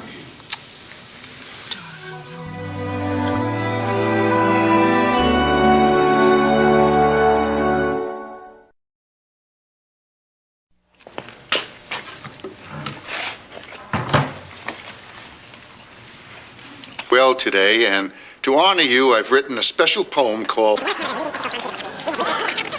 What a yutz. Live from Miami, it's the International Bikini Fest.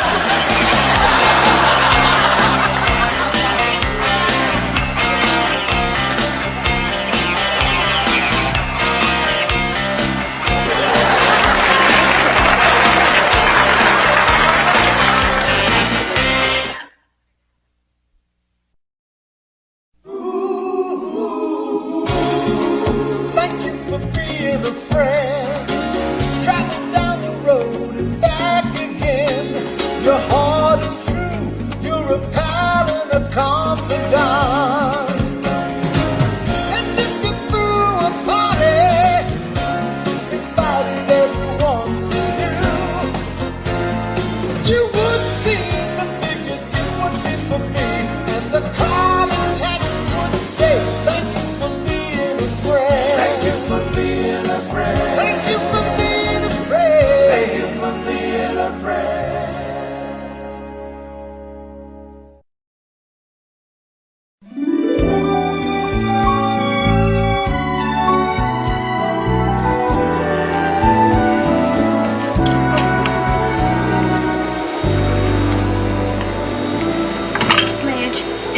I'm looking for a vacation spot for Sophia. Oh, good. She might as well go on vacation. She doesn't do anything around here. Oh, that's not true. She tries very hard. Look, she's been cleaning that spot for an hour. Sophia. Sophia! Sophia. Huh, what? Honey, why don't you go on up to your room if you're going to sleep? I'm not sleeping, I'm taking a nap. What's the difference? Big difference. You never hear anyone say she went peacefully in her nap. Come on. You sit down right here. How does this sound? Lie down on the peaceful shores of Lake Michigan. Quiet surroundings, tree-lined walkways. It was just a nap. I don't need a burial plot. I'm alive. We're not going to bury you. We just want you to take vacation. Oh, forget it. I remember my last vacation. Dorothy said we were going to Club Med. Turns out she was taking me to Shady Pines. Club Dead. Blanche and I have already talked about this. Now, the hotel is pretty quiet this week. Rose is right, darling. You've been awful tired lately. This way you'll come back rejuvenated. I don't need a rest. Will you stop treating me like an old woman? Do I treat you like a deluded middle-aged tart? Yes. All right, then carry on. Honey, the rest of us can easily split up the little bit of work you do around here. Little bit of work. I hardly have enough fingers to count all the things I do around here. Really? Why don't you give it a try? I pick up all the spare change in the couch. I think we'll manage.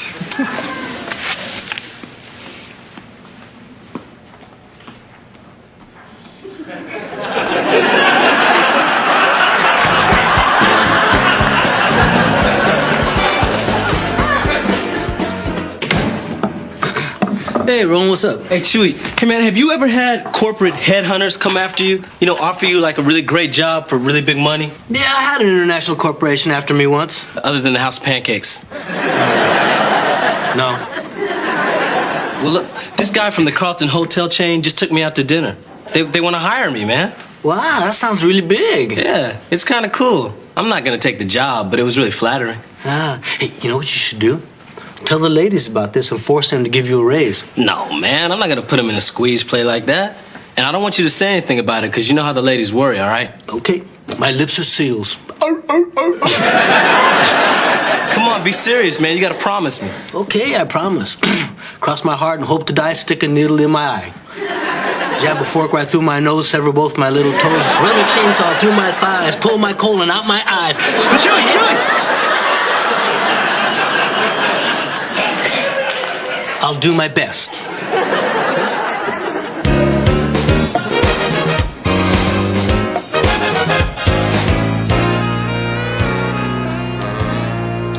Sophia.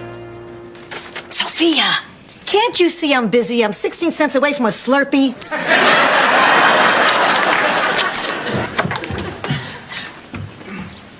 What is it, Rose?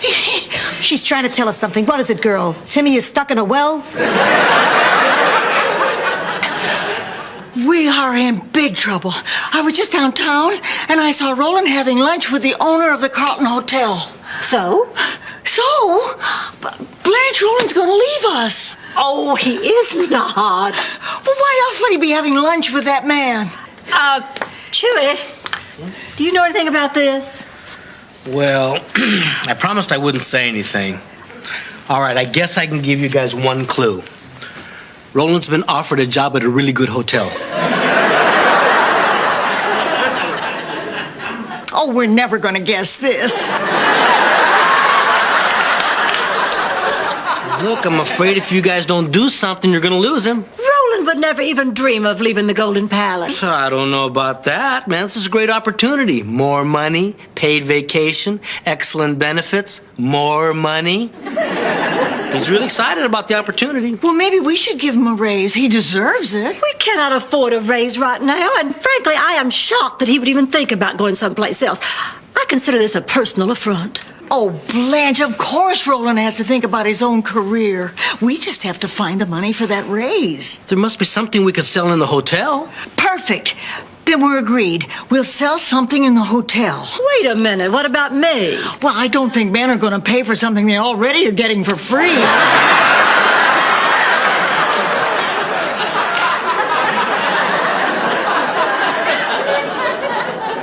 Rose, I meant, what about asking my opinion? Oh, I'm sorry. Of course. Blanche, do you honestly think anybody'd pay to sleep with you?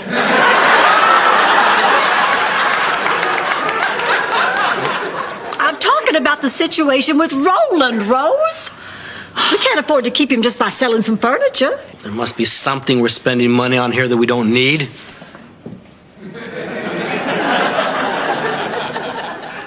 Maybe we better just let nature take its course on that one.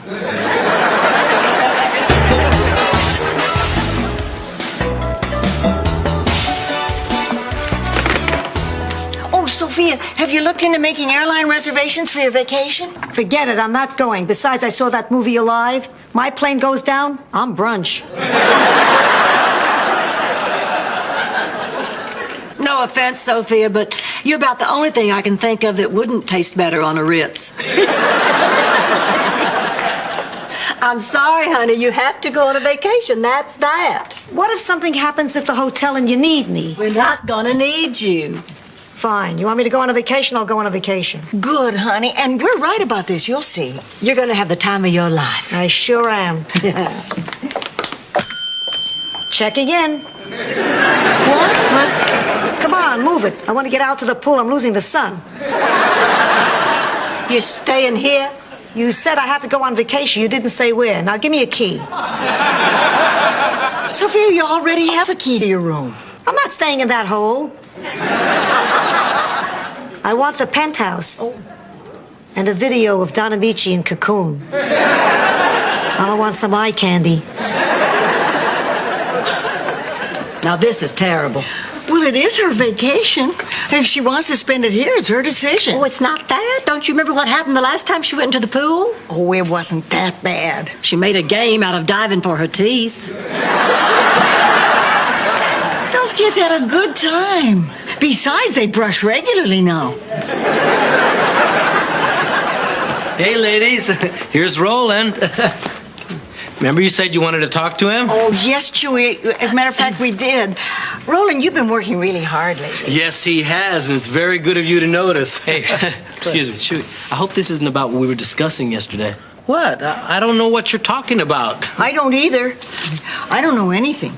Well, there's a tattoo for your forehead.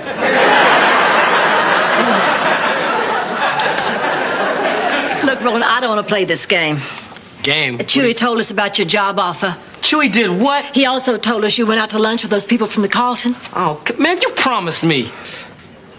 Well, look, it's no big deal. We're glad he told us. We'll work something out. We just have to find some more money for you. No, it's not about the money, Rose. Wait, forget it. Now, Rose, I told you I'd think about this. Here's what I've come up with. Roland, even if we had the money, I wouldn't give it to you. You went behind my back and entertained an offer from another hotel. I don't think things are going to work out here. Blanche, what are you talking about? I'm sorry, Roland. You're fired. What? Blanche, wait a minute. You can't do this. Let me tell you something, Blanche. I'm fired. Oh, man, I didn't mean for this to happen. Man, I got to go in there and talk to him. I'm sorry, man. It's employees only.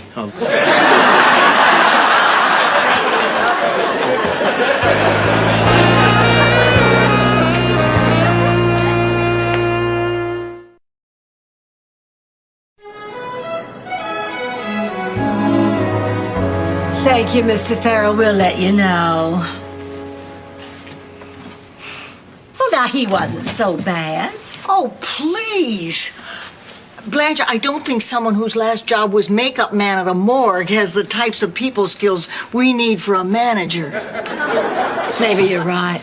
And I didn't like that remark he made about my makeup. You said your makeup was perfect. I know.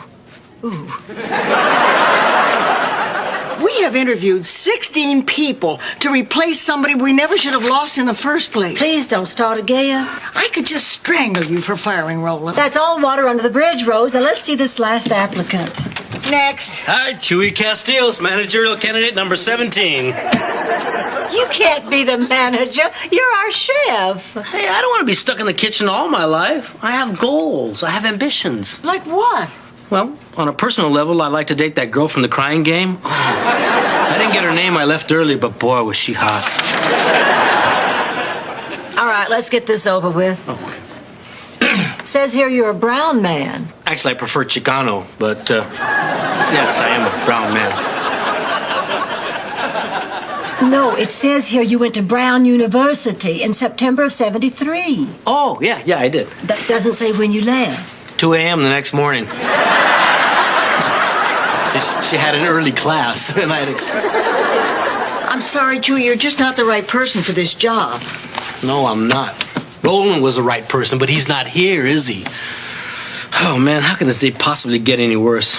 Well, if you need me, I'll be catching the end of the Crying Game. Boy, that girl had it all. Oh. You know, I never thought I'd say this, but we could sure use Sophia's help. Maybe we could get her to cut her vacation short. I mean, Miami isn't that big a city. How long could she possibly keep herself amused?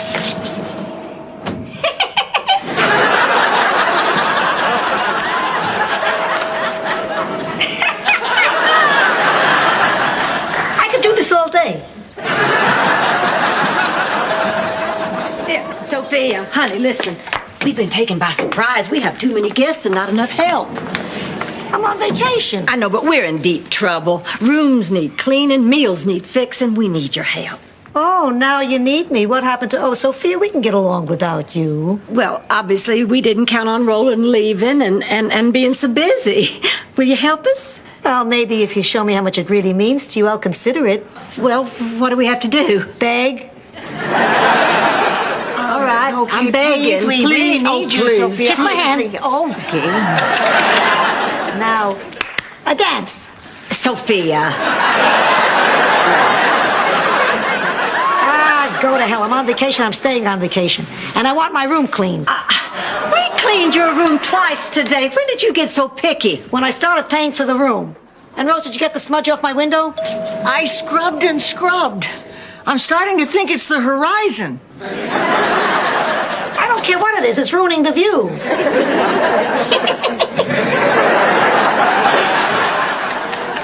We wouldn't be in this mess if you hadn't fired Roland. And all over a little money. That is so selfish. Selfish. Rose, I want you to know it's the most unselfish thing I've ever done in my life. I only did it for his own good. What? Oh, come on. You know we can't offer him the kind of opportunities that Carlton can. So you forced him to leave. Blanche, that was his decision to make. One he never would have made. He would have sacrificed his whole future for us, trust me. Well, I hope you did the right thing. I did. Oh, I know we'll miss him, but now, thanks to me, Roland's on his way to a brilliant career at a beautiful hotel.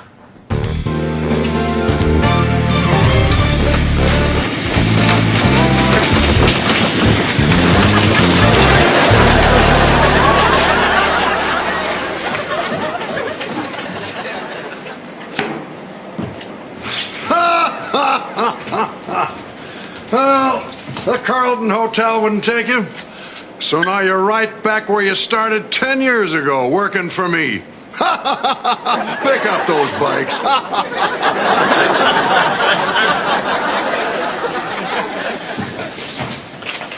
Hey, Roland.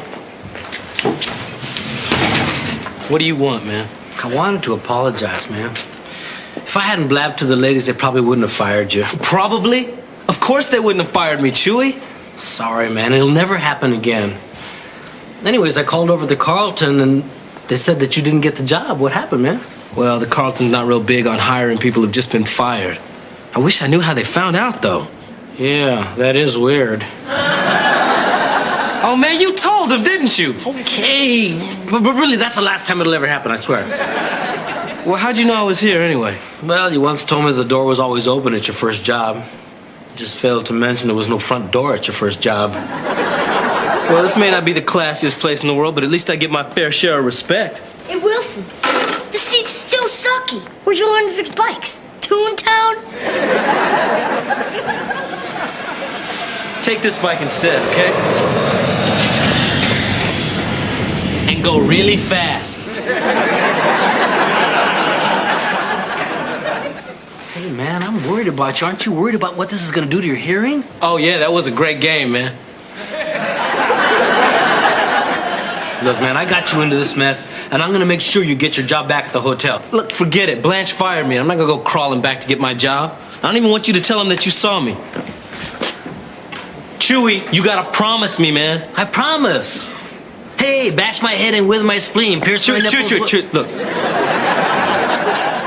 Every time you open your mouth, I drop another rung on the food chain. Now, you say anything about this, and I'm going to kill you. My lips are sealed. Let's see.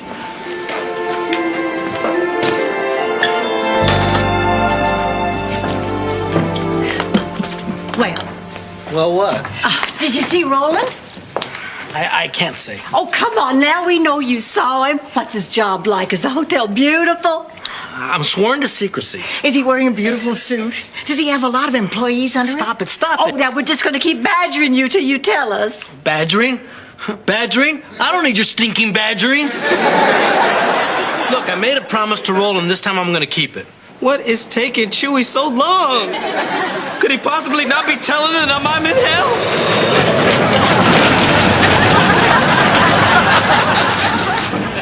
I'm sorry, ladies. I learned my lesson. This safe cannot be cracked. Well, all I can say is I sure miss the little sweetheart. Oh, boy, me too. You know, you just never know how much you're going to miss somebody till they're gone. Hey, you can say that again. Oh, what the hell. Good news, everybody. I'm back from vacation. Yeah, that's nice. Have no fear. Petrillo is here. Good to hear.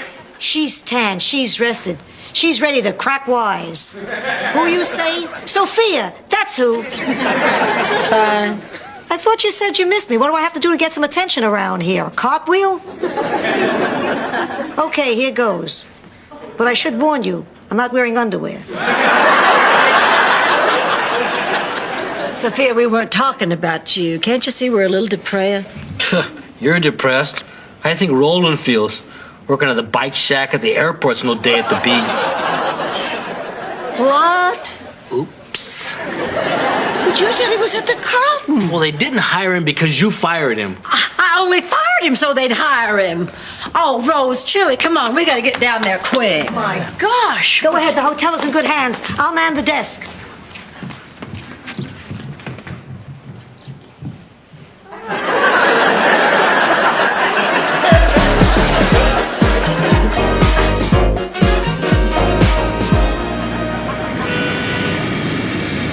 DC-10.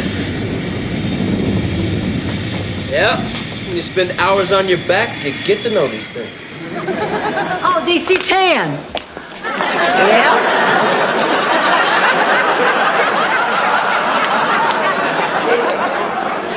Hi, Roland? Rose, Blanche. How'd you guys know I was here? I told him. The man is a sieve. Oh, Roland, I think he prefers Chicano. Roland, look, the only reason I fired you is because I didn't want to stand in the way of your career at the Carlton. So you can't be mad at me because I was only trying to help. Oh, so it's okay to destroy my life and totally humiliate me as long as you have good intentions. Is that it? Well, yeah, isn't that what I just said? So will you come back? No, I don't know. I kind of like it here. I mean, this is, a great job. Oh, come on, man. Don't you think spending all day in this little shack might make you stir crazy from lack of human contact? Not at all. Hey, don't lean on Tanya. Come on.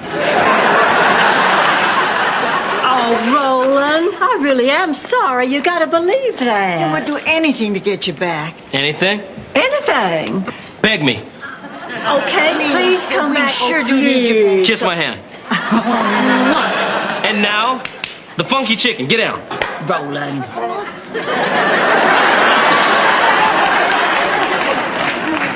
Okay. Sophia called and she told me to make you crawl before I gave in.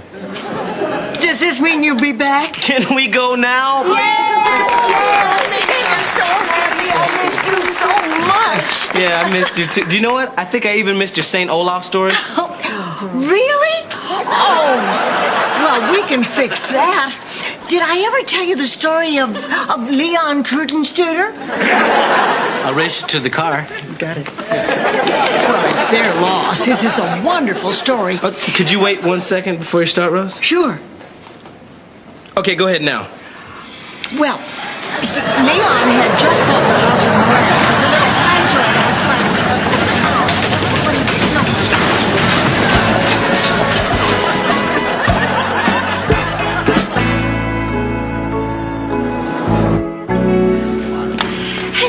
Good news, everybody. I think I found a way to make more money for the hotel. Hey, that's great. Yeah, and if it all works out, why, Roland can have that raise. Wait, how did you do that? Oh, Roland, you're underestimating this girl.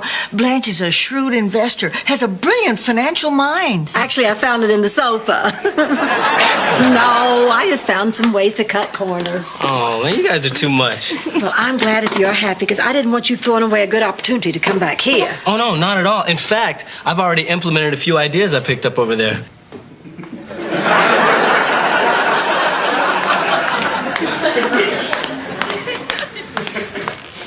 Hypothetically, let's say I just bit some kid on the leg. Could they sue?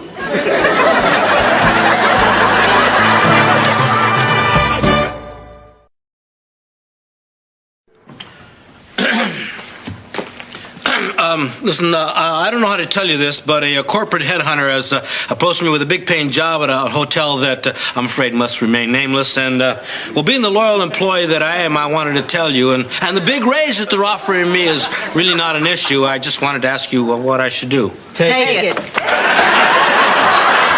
guys. Come on, give me a raise, please. Come on, give me a raise. Please, come on. Let's go raise. Let's go a little bit of one. Please.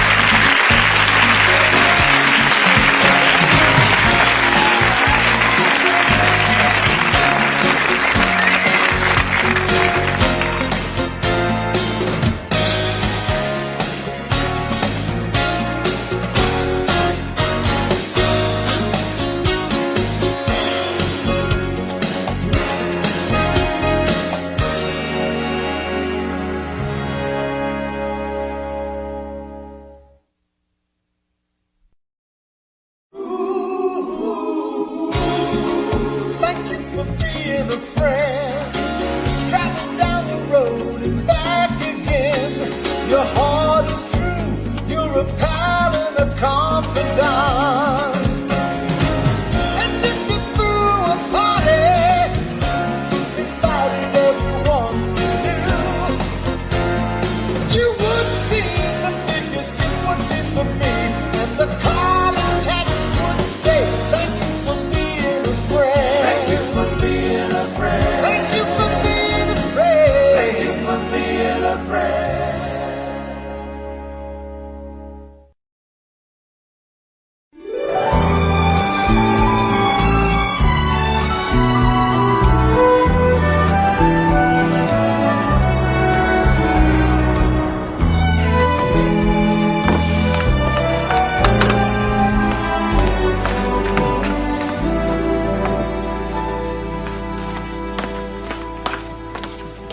A dead fish! Oh my God, a Sicilian sign there's been a hit! More fish! It's a bloodbath! A pox on you, a pox, I say! Oh yeah, I ordered this. Hey, who ordered the fish? I did. Sophia, you know all dinner orders go through me. Oh, they go through me too, like a locomotive. Hey, listen, now that we know this much about each other, I need a favor. I have to borrow your car. You just told me the food goes right through you. Why would I lend you my car? Come on, I want to go downtown, get my feet scraped, maybe get a yogurt, live. Can't do it. You're an old lady who'll leave the blinker on all the time. Ah, pox on you. What? A pox on you, it's my new thing. Isn't it a giggle? Yes, it is. It's a giggle. A pox on you. Hey, tell it to all your friends on the bus. Oh, how about a ride downtown, Blanche? Mama needs a new pair of feet. Now, Sophia, you know I have this Sweet 16 party to plan. It's our banker's daughter, and I want it to go off without a hitch. So lend me your car. Honey, you're too old to drive. I know what this is about. This is about the ding I put in your car the last time I borrowed it. Ding? The paramedics had to get you out of there with the jaws of life.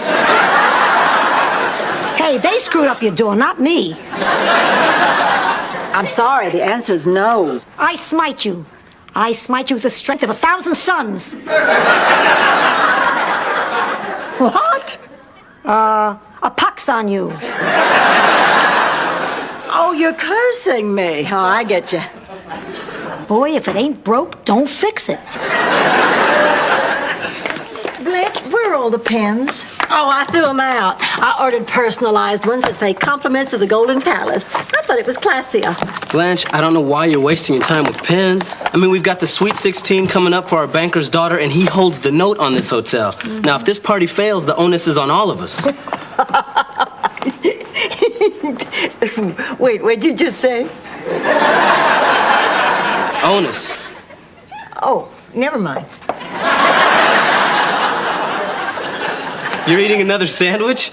I haven't been eating that much. As per your orders, Blanche, I'm keeping the meatball subs coming. Oh, all right, then I'm eating. Well, I'm frustrated. That's what I'm saying. We need to talk about this. I'm sexually frustrated. I don't want to talk about this.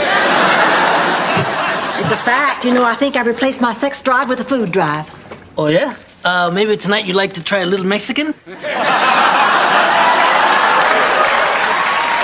Truly, are you coming on to me? It's just a diversion. We're running low on meatballs.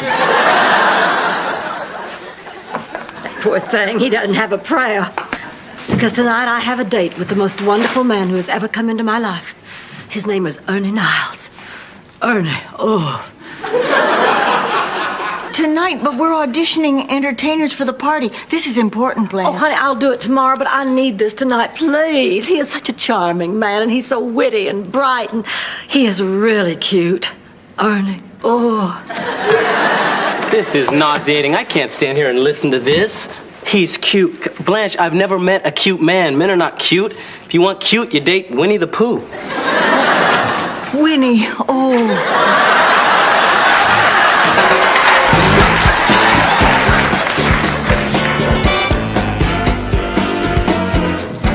Blanche still isn't here. I can't believe her. She knows about these auditions. Well, we'll just start without her. Mr. Siegel. All right, Mr. Siegel, it says here that you're an entertainer. What do you do? I'm a mime.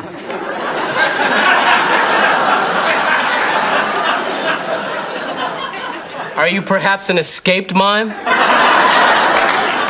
Anytime you're ready, Mr. Siegel. And now, a man trapped in a box. A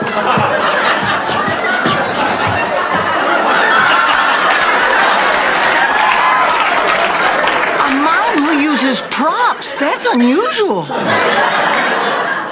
I'm trapped in a box.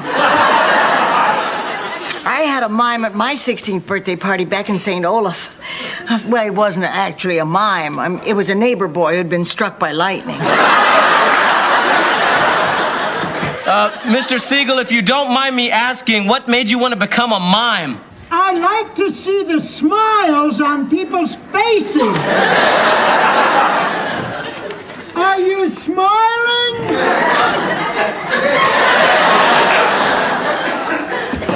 Hey, Chewy.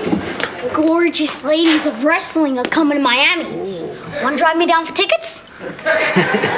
Hey, just like in junior high, man. Some white kid would buddy up to me because I was the only 12-year-old with a car.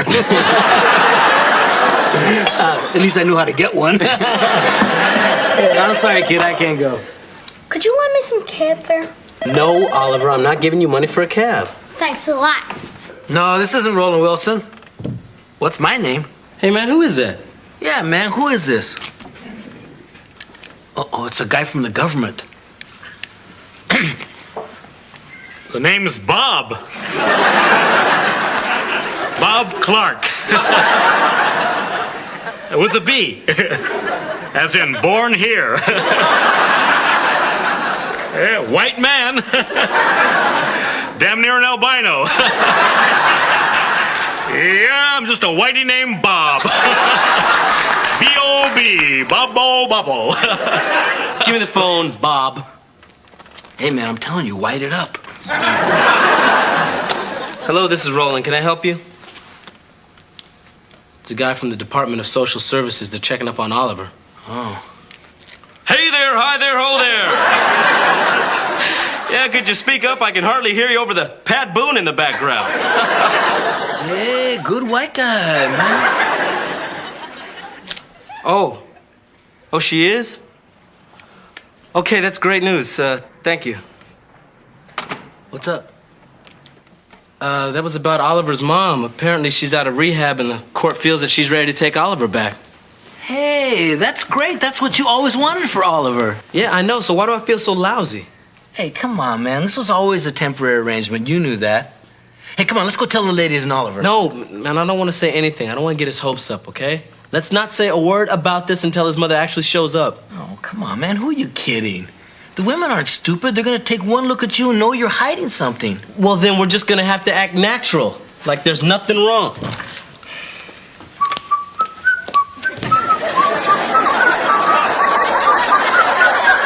Wait a minute. What is this? Oh, yeah, Yankee Doodle.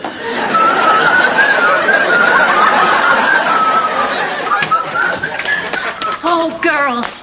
Well, where have you been? Oh, girls, you're not going to believe this. I think I'm in love. What, excuse me? Oh, that just means she slept with someone.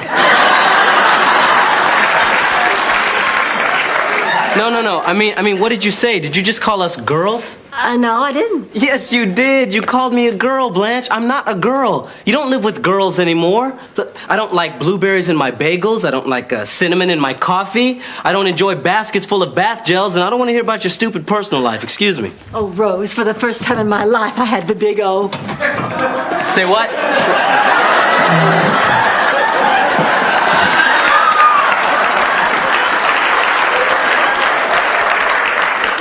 First time in your life ever? Yeah. I thought I'd had it before, but I was wrong. Oh, boy, was I wrong. Wait a minute. I mean, not that I care, but how is it possible after all your bragging that this is your first time? I don't understand it either. I think maybe it's because, well, you see, I've always thought of myself as sort of a white Tina Turner. Really? In what way? Her skin is lighter. See, for instance, you'd be more like a black Tina Turner. And I guess I could say you'd be like a dumb Tina Turner. Well, you wouldn't be the first. Oh, well, anyway, I'm seeing him again tonight. Blanche, the party is in 2 days. Now, we've been handling your auditions, but the printer's called twice about approving the copy on those hotel pins. You mean another date? I will get my chores done, but I have to do this. Oh, please, I have to do this tonight. I need this. I need this. I need this. Okay, that time I was just practicing.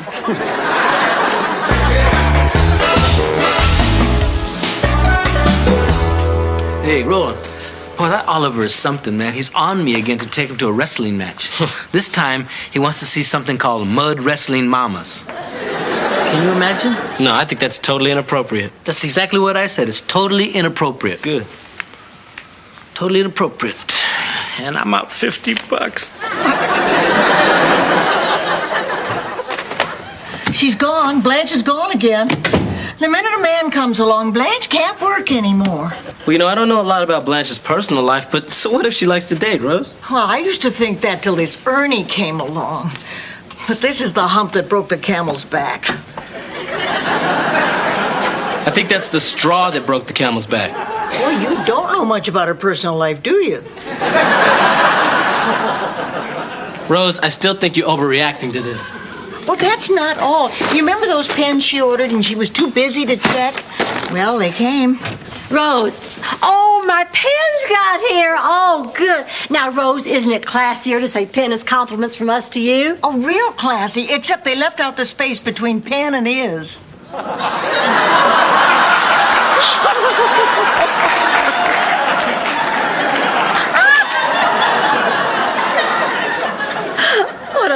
funny little typo.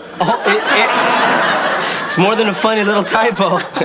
There are 32 guests in the hotel who have pins on their dressers that say penis compliments. From us to you. From us to them, Blanche? See, it's supposed to say pin. I know it's supposed to say pin is. We got 10 gross of these things. And we're going to have to collect them all, and you're going to have to call the printer. Oh, no, honey, I can't. I have a lunch date with Ernie. Ooh. Lunch. Blanche, we have a Sweet 16 party tonight. Now, that banker's carried us for over 3 months. You've got a responsibility here. I can't believe this. You're just throwing this away for some guy. He's not just some guy. He's special. Blanche, I've seen him in the pool in his Speedo. He's not that special. Oh, I get it. This is your idea. You're just jealous because I'm dating someone right now. I'm not jealous, Blanche. But we have an important event coming up, and you're just choosing the first man who comes along. The fact is, this man makes me happy. And as my friend, that should make you happy, too. I'm talking to you as your partner, not as your friend. You got that right. As far as I'm concerned, you're not my friend. Well, that's just fine with me.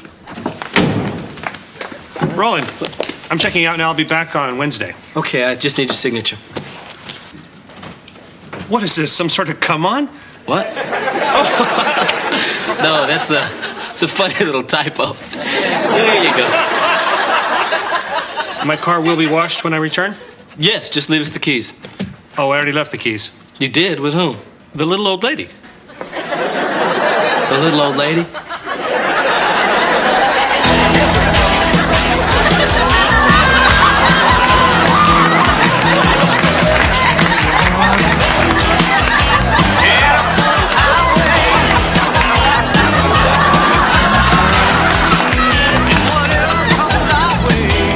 Boy, this car's got a good radio. Oh, thank God. You hear it too?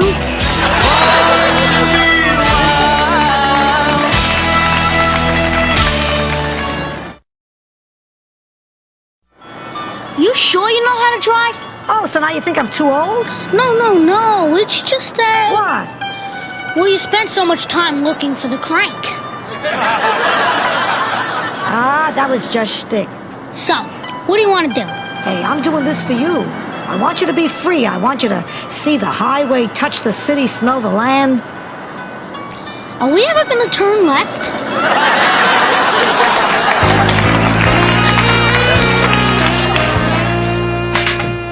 Any news of Sophia and Oliver? I just called the cops. Nothing. Hey, you guys got nothing to worry about.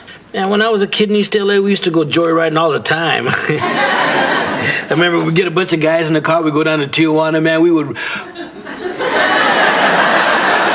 Maybe it wouldn't be a bad idea if you got a number of a good bail bondsman. I just called the boys' club in the senior center. They're not there. Oh, I just feel so awful. I was so insensitive to Sophia. Now she's gone. I know. I feel horrible. I was insensitive to you, too, wasn't I? I am sorry, Rose. Oh, I forgive you, Blanche. And I forgive you, Rose. And Roland, I forgive you. Yippee skippy. I guess maybe I was having trouble balancing my work and my time with Ernie. Oh. But, girls, I think I've come up with the perfect solution. All right, that's it. But you haven't heard what it is yet. No, you just called me a girl again. No, she didn't. Yes, she did. I think I know when I'm being called a girl. I want it to stop, okay, Blanche? I'm not a girl, right? Whatever. Anyway, I'm having Ernie stay here at the hotel. That way I can be here for the party and have my getaway weekend with Ernie. Oh. Now, if you'll excuse me, I'm going to go slip into something that will make me look my best. May I suggest a time machine?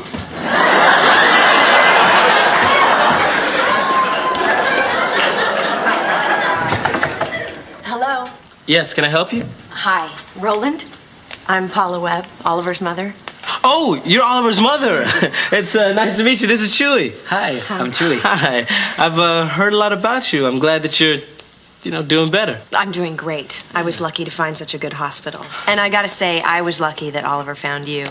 He's written to me all about you. Oh, well, we're really close. So is Chewy. So, where is he now? Where's who? Oliver. Oh, where's Oliver? I thought you meant where's Chewy? Me too. I thought you meant where's Chewy? Well, where is he? He's right there. I'm Chewie. You know, I wanted to surprise him. That's why I came in the back door. Oh, you wanted to surprise him. She wanted to surprise you. Boy, I can see why Oliver likes it here so much. Yeah. So really, where is he? Well, actually, right now he's out with one of his foster grandmas. Okay, I'll come back later. Okay. His grandmother. I mean, she's okay, isn't she? Oh, yes, and we feel that she is a really strong role model for the child, and by spending time together, she's showing the boy a real healthy respect for authority. Ma'am, do you have any idea how slow you were going? Ah, bite me.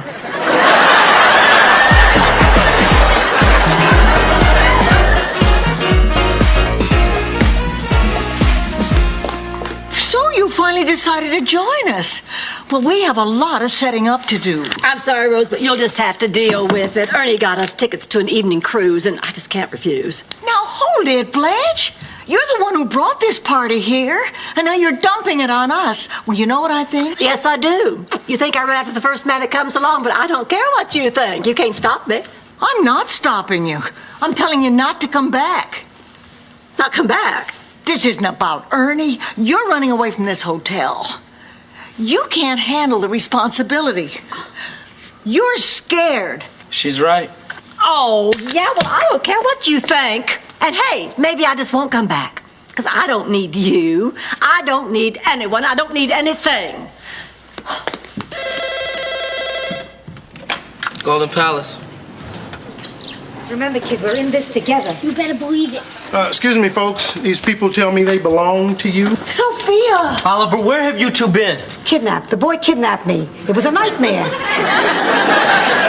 Normally I'd take them downtown, but they asked to be placed in your custody, what with their ages and all. Their ages? I'm a child. I was scared. He almost peed. I'm 100. I am scared. I am peeing.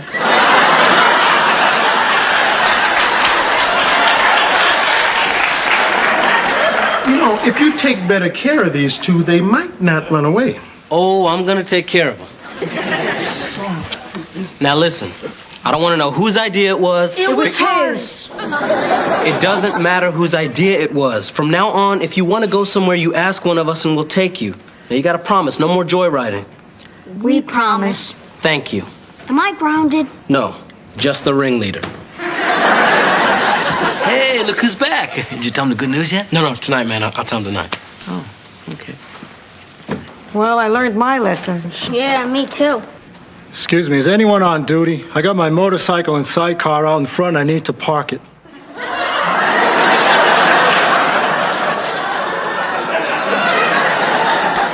We can do that for you.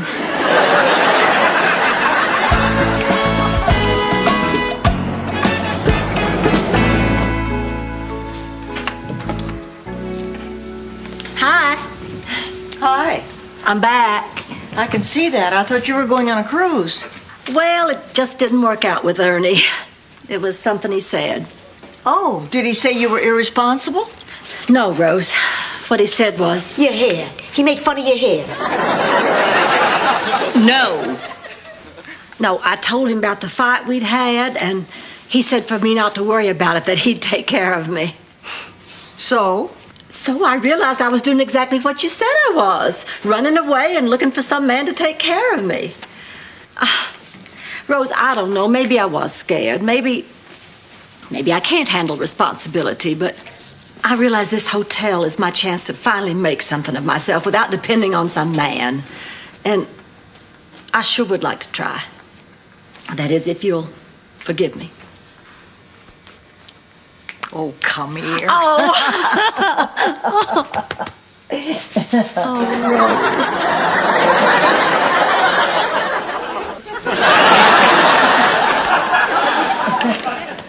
It is so good to be back with you all. Hey, where's Oliver? Oh, honey, Oliver's gone. Gone? His mother came back, and she's doing great. He was so excited to see her. Well, that's wonderful. Yeah, isn't it great? Yes, he must be so happy.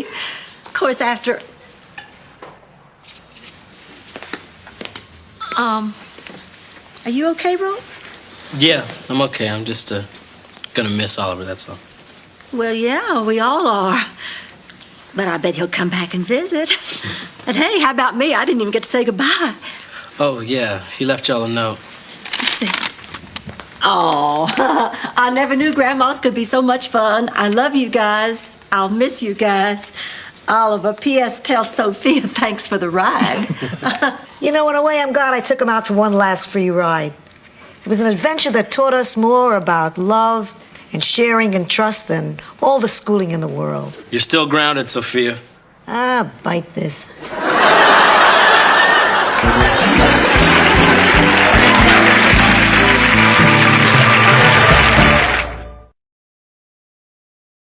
What do you say we get up real early and clean this place up? I'm beat. Oh, yeah. Oh, I'm for that. Uh-huh.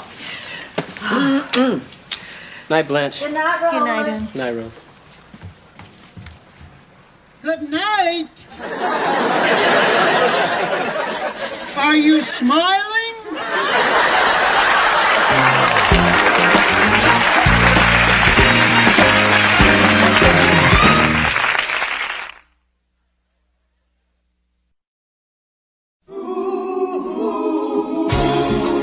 Thank you for being a friend.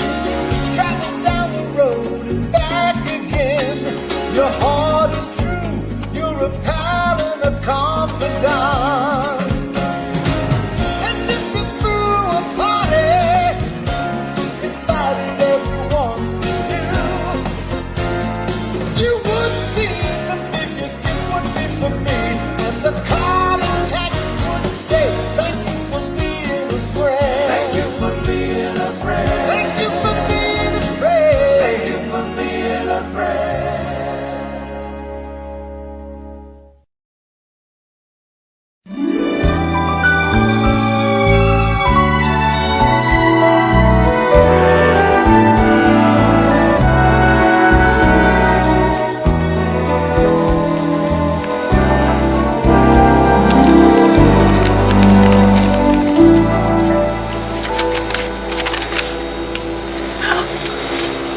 I don't believe it. The owner of the Mecca Hotel is suing us.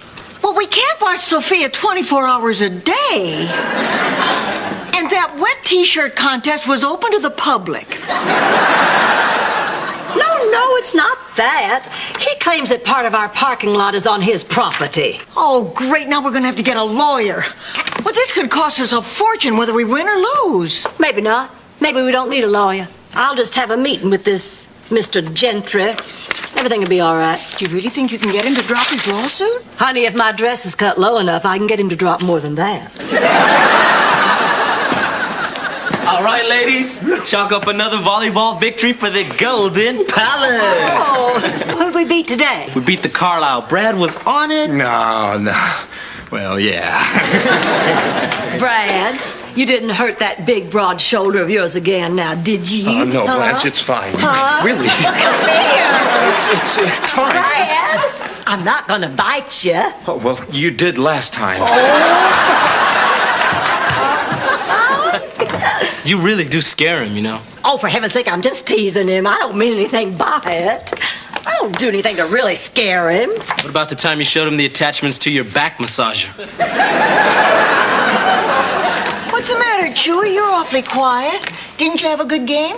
Once again, I didn't get to play. Once again, I got to sit on a hot sand and burn my butt while Roland and Brad played the whole game. And I know why. It's because I kind of stink at volleyball, huh? Oh, this is a racial issue, man. Of course it's because you stink at volleyball. Look, we only have 2 games left to win the championship. I'm not going to change the lineup now. As long as I'm the captain, Brad is playing. I want to win that trophy. Well, maybe I can help. I did play volleyball, you know, back on the girls' high school team in St. Olaf. I was known as Jump Up and Down Rose. That was your nickname? No, that's what they'd call out to me.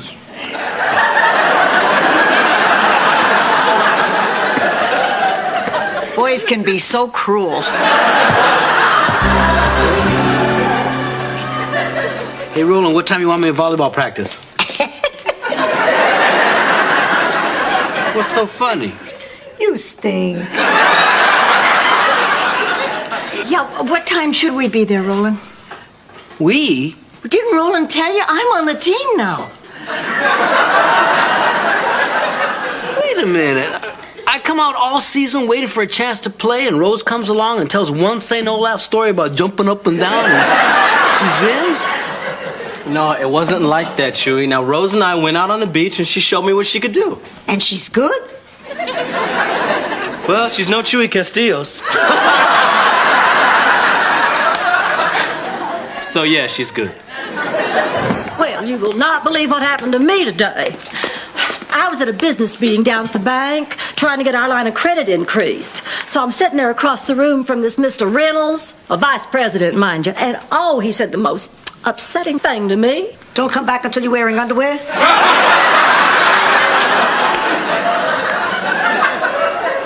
Sophia, I always go to meetings with men dressed like this. To me, it's just a great business tool. You know, gives me a leg up. Just one? Well, I know it's not fair. I mean, is it possible for any man to resist me when I look this way? Well, is it? It's real hard.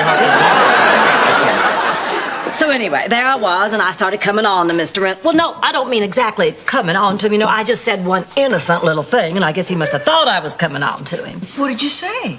Well, I said I'd like to put him in a hot tub and drink him like soup.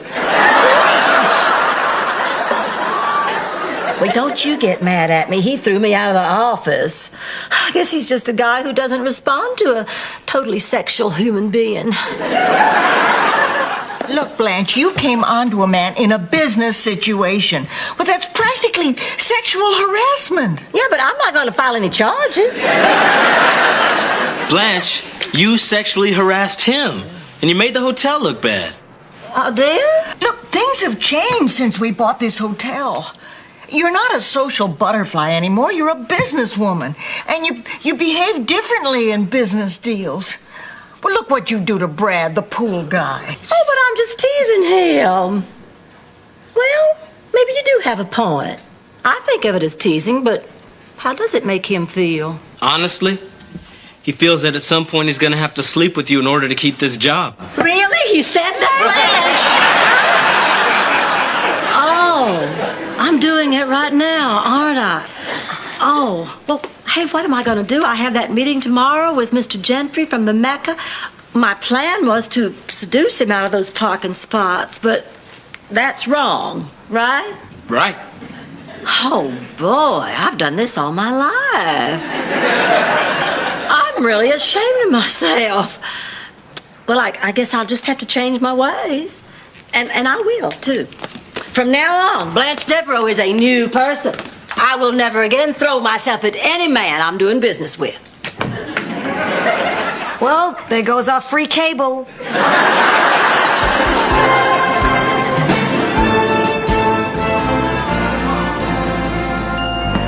I got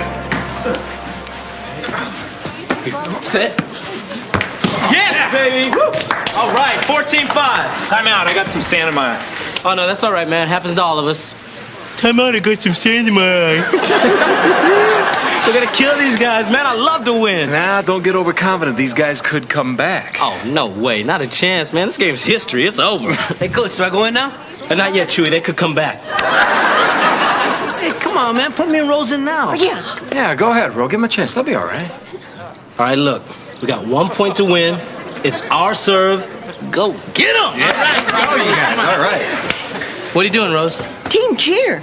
Oh, okay, come on. Rigmarole, rigamaree, binga bonga, hip hip hee, luga lista, sis boom ba, ooga wooga fumba na, shima we. Come on, Rose. All right. Hit it to the guy. He stinks. Hey, Rose, you want to serve first? Oh, yeah, I got a great serve. Okay. All right. Here we go. All right, side out. That's okay. We'll get it back. Yeah. Here we go. Come on, you guys. Get it back. Good. Come on, Rosie. Here we go. All right. Come on, guys. 5-14.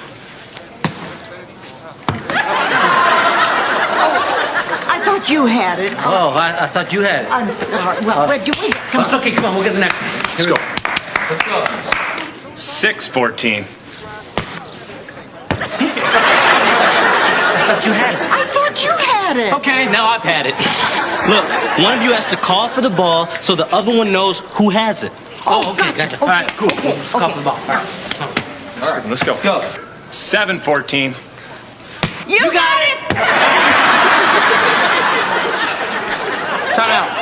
Okay, hey, time out. Go. All right. Hey, huddle up. Okay. You're out, we're in. 8:14. Good job. Here you go. Go. Go, buddy. That's it. Ah, yes! All right, start it out. Let's go, Brad. Here we go. This is it. I got it. Sit. Yes! Game, baby! I can't believe it. This is a total waste. I'm useless. There's no reason for me even to be here. Well, not at all, Chewy. You were terrific. I mean, you took a boring, one-sided game and turned it into a real nail-biter. All right. Golden Palace, Golden Palace, Golden Palace, Golden Palace.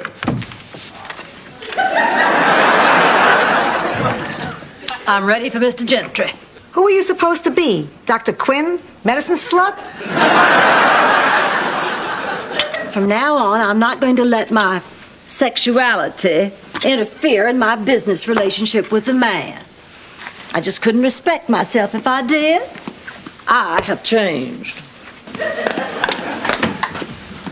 From now on, I'm Blanche Devereaux, businesswoman. Excuse me, I'm looking for Miss Blanche Devereaux. I'm Blanche Devereaux. I am Lawrence Gentry, and may I say, what a pleasure it is to meet such a beautiful woman.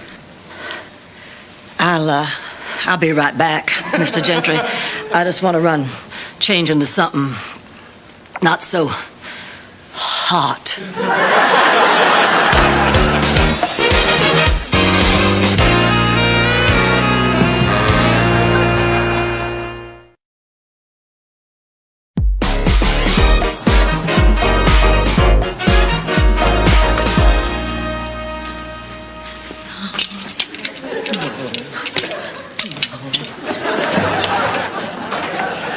Blanche, we can't let you do this. Now, you seemed so determined to change your ways.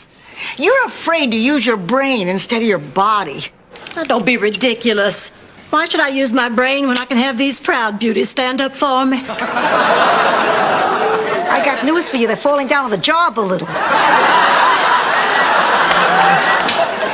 I always knew Blanche acts the way she does because she suffers from sturgeon yanking. Now, do we have to listen to this? I have to. I can't run as fast as I used to. When I was young, Dr. Sigmund Sturgeon, St. Olaf's most controversial psychologist, was called in when all the girls in town became... How can I put this? Oh, what the heck, we're all adults. Became like you, Blanche. His theory was if you pulled out a girl's front teeth, it made her less attractive. And that solved the promiscuous problem. So it was decided that all the girls in St. Olaf, except the daughters of the members of the town council, would have Dr. Sturgeon yank out their front teeth. Thus the name Sturgeon Yanking. Hey, you may be right. Rose, my wanting to look nice for Mr. Gentry has nothing to do with my old way of doing business. Isn't it possible I'm just attracted to him? I mean, what's supposed to happen in the 90s when two people meet at work and they're just plain attracted to each other? You want my opinion? Keep your body out of it and just use your mind. Is that really possible? You want to be a professional? Okay. All right. I'll try this. Atta girl, Blanche. But I have to tell you, it feels very unnatural. If it gets too tough, there is help. As we say in St. Olaf, men don't chase toothless women. Well, not until last call.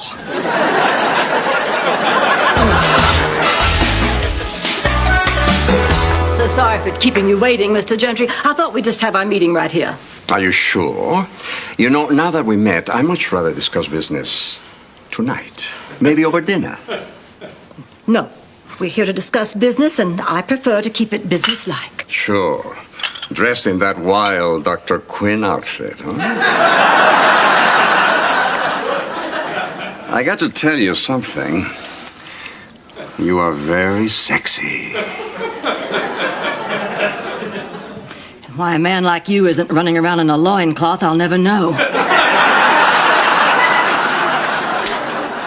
But look, it's very important to me that we keep things between us on a business level. Fine. If that's the way you want it. Well, please sit down. Thank you. Tea? Yes. 1 hump or 2?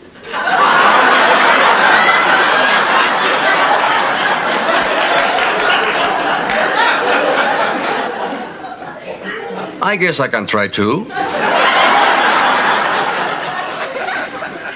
Now, just what seems to be the problem with the parking lot? Well, as you know, land down here is at a premium.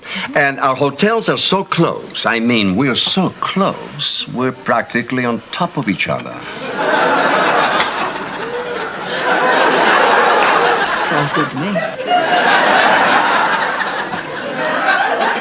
Now, we're here to talk about business, so here are some of my ideas about the parking places. You have those lunches for businessmen? And you have fabulous eyes. Which are undressing you at this very minute. No! No, we've got to stop this. Can't you just relate to me as a human being and not some fabulously luscious boy toy? But you are, Blanche. You are. Maybe it's time to leave the business to those who can do it best, and you should concern yourself with what you do best, huh? No, damn it. Look, when I bought this hotel, I did it as a challenge to myself. Well, this new way of doing business is just another challenge. Of course, with a person like you, it may be the greatest challenge, but I can do it because I have to. Now, will you please pay close attention, because here's what we're going to do to solve the parking spaces problem. You and I have very different clientele. Oh, yes, we do. So we're going to interface our computers and study the traffic flow, determine who gets the spaces at peak occupancy, and then just share them equally without interfering with any of our guests. Well, do you agree? Well, I underestimated you, Miss Devereaux. That's a very impressive solution. So it's settled. And maybe, once in a while, we could have lunch together. Just to see how we're doing. With business? Oh, of course. Well, I'd like that. Good. Well, so, very nice doing business with you, Mr. Gentry? Well, it's very nice doing business with you, Miss Devereaux. You know, you really do have a scintillating mind. You are a fascinatingly intelligent woman.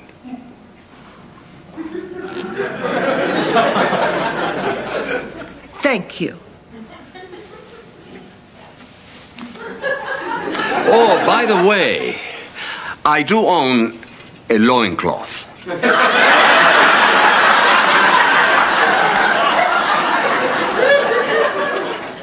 I had a hunch.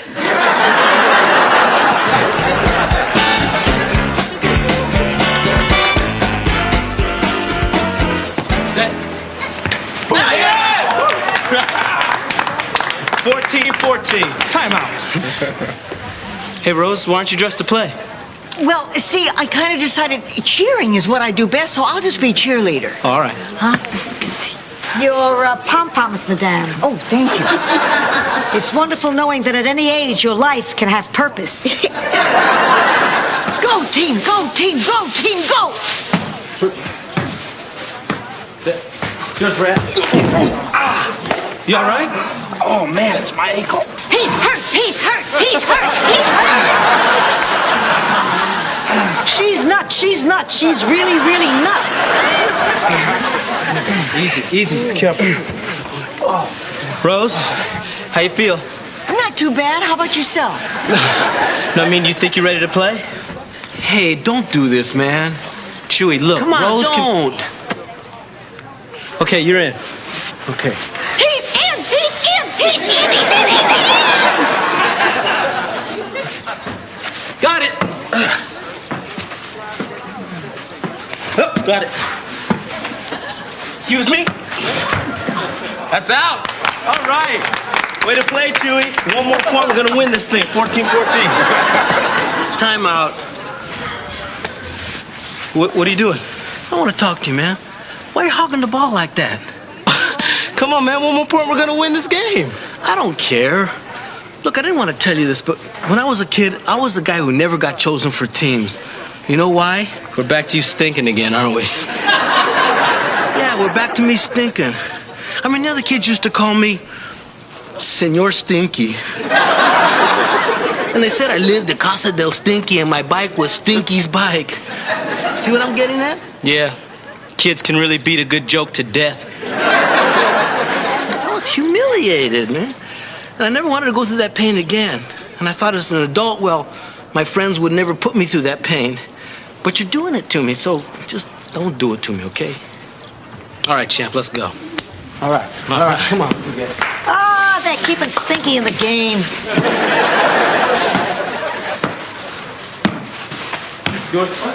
Yes, side out. We stink! We stink! We stink! We... Game point.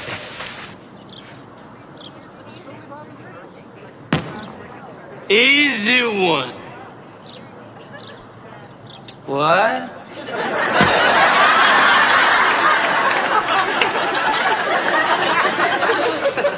Yes! It's game! What are you doing, Chewy? Well, you distracted me, man. You're gonna blame this on me? You are unbelievable, man. You really are Senor Stinky. You're the worst, Chewy.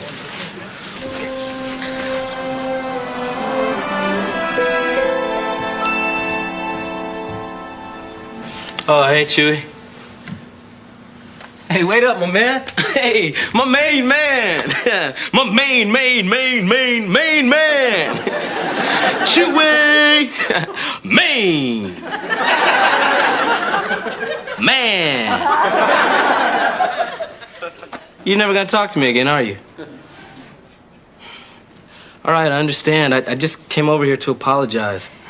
Look, I thought about this all last night, and I was trying to rationalize by telling myself that I always play to win, but I lost. You don't have to remind me. I'm not talking about the game. I'm gonna get over the game. Someday. Evidently, I'm losing you. I just wanted to say I'm sorry. I will never humiliate you like that again. Does this mean I get to play next year? No. Good, man, because that would really be humiliating. You see, setting up those computers wasn't all that hard. You were right again, Blanche. You know, your hands are as smooth and soft as rich Corinthian. Well, let's just say they're soft. Listen, now that our business is concluded, perhaps we can open a new chapter in our relationship. Well, I suppose that could work as long as we can keep our professional relationship separate From our personal relationship?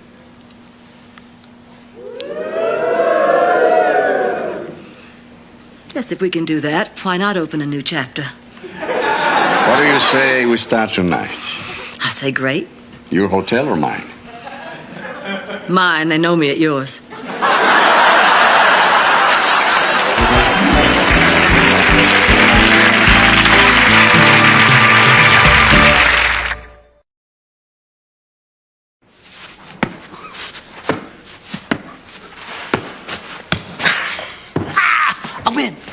I win.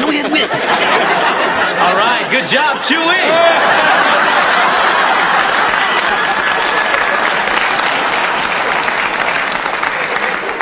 Now, let's try the next one without the blindfold, okay? No.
Chewy, man, you should check out the stage in the ballroom. It's really starting to look like a comedy club, man. We're gonna make a lot of money on this thing. Yeah, it's a great idea. Oh, by the way, I have an application for somebody who wants to enter the comedy competition. You're kidding, right? No. Corny Castillos? Yeah, do you love it? See, I was trying to come up with a stage name that was funny, and since the funniest word in the world is corn... Corn! Hey, what could be funnier than corny Castillos? All I gotta do now is come up with a 5-minute act, but I have all week, so how hard can it be? Corny, listen to me. You don't want to get up on that stage and make an idiot of yourself. Now, what you need is a writer, you know, someone who's young, down, naturally funny, like me. You? No offense, brother, but you're about as funny as a lima bean. Hey, can anyone join this comedy competition? Oh, not you too, Sophia. What's your stage name, Mom's Petrillo? Boy, you make one adult party record in the 50s and it haunts you all your life. No, I was thinking of a guy I knew back in the old neighborhood. An older guy. Older than you? He was part of a comedy team, Williams and Brown, or Brown and Williams, or Williams and Williams. Funny guy. Look, doesn't matter what his name is. Anybody older than you can make it on the stage, I'll put him on. Hey, you know, this is shaping up to be quite a weekend.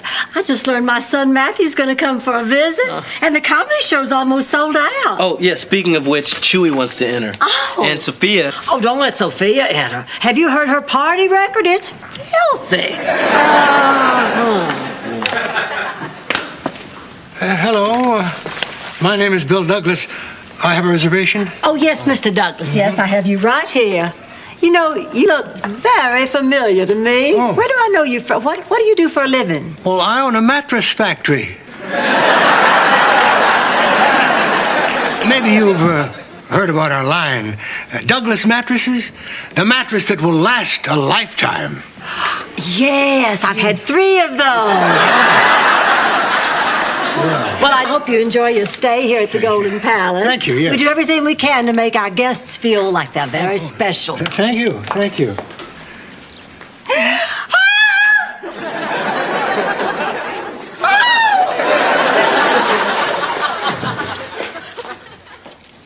Rose, are you okay? You look shaken, like you've... Seen a ghost? Well, I was gonna say drinking heavily, but... Seeing a ghost works too. Rose, are you all right? Look at this picture. Oh, my goodness. It's you and Mr. Douglas on a cow. No, that's me with Charlie. Mr. Douglas looks exactly like my husband, Charlie. Oh, well, no wonder he looks so familiar. Oh, and I made such a fool of myself. Oh, he must think I'm a nut. I really should apologize. I mean, he is a guest. Well, if it makes you uncomfortable, I think you ought to just avoid that particular guest. Oh, Blanche, don't be silly. I mean, I'm a big girl. I'm not going to create a situation just because somebody happens to look like Charlie. Oh, good. Of course, if he kisses like Charlie, you'll have to get the jaws of life to get me off him.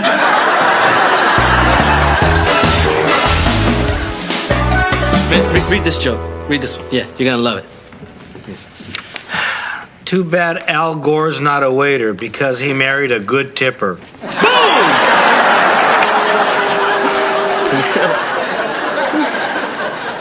I don't get it. What do you mean? His wife's name is Tipper.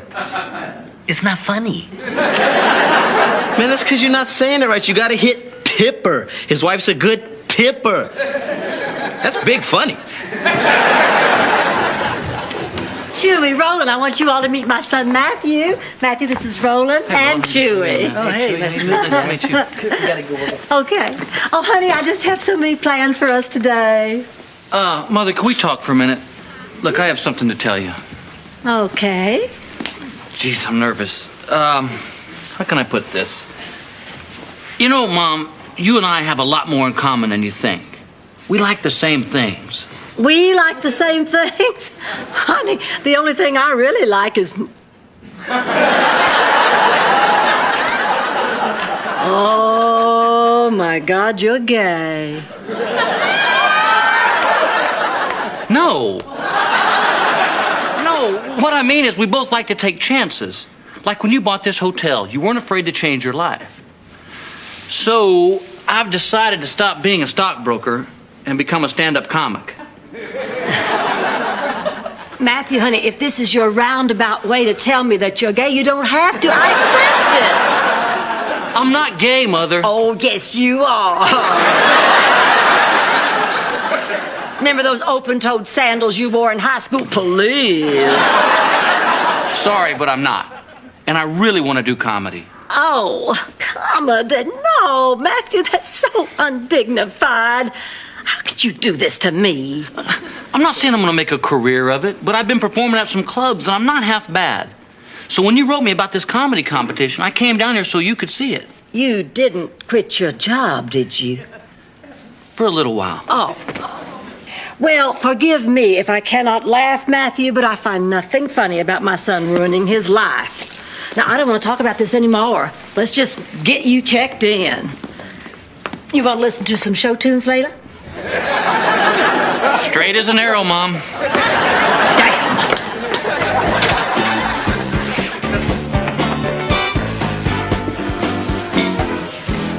Hello.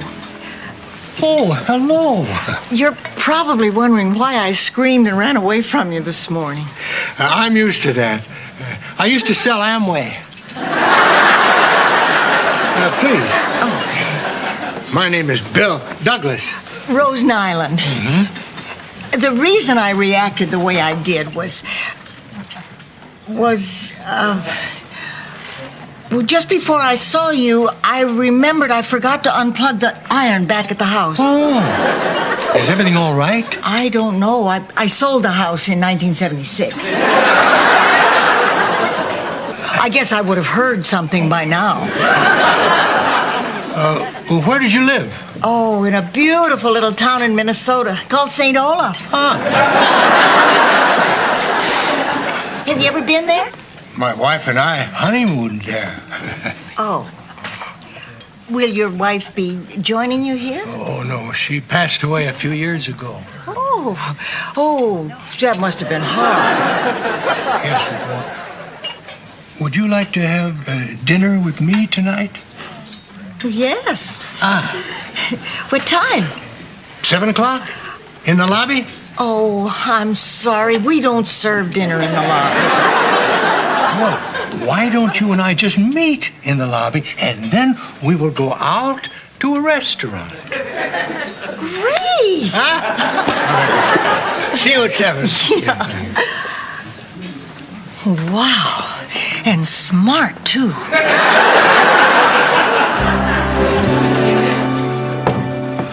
Okay, Chewy, I'm setting up the lineup for Saturday night's show. Now, you sure you still want to go on? What makes you think I wouldn't want to go on? Because I saw you rehearsing your act today.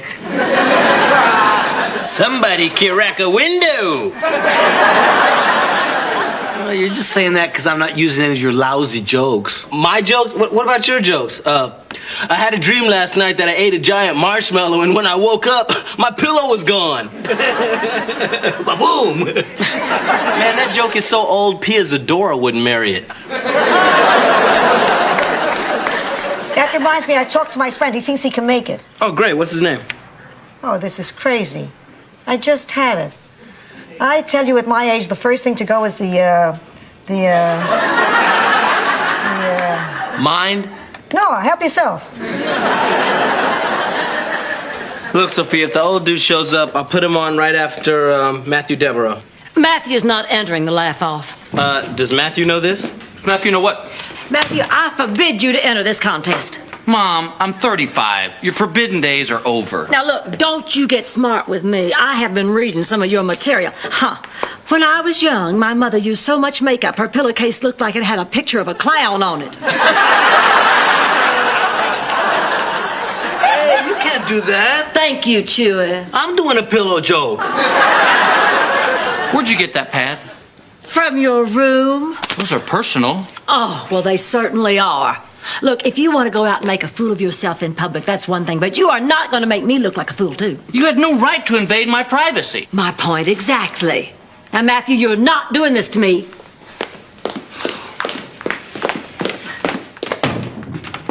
Maybe I should talk to Matthew. You think you can help? I know I can help. I have over 1,000 Blanche slut jokes.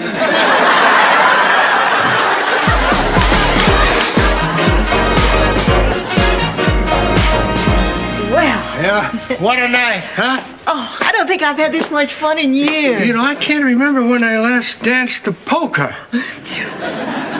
Did you like my solo? I'm always impressed when somebody jumps up on a table and stands on her hands. Actually, that's the way we danced back in St. Olaf. Oh?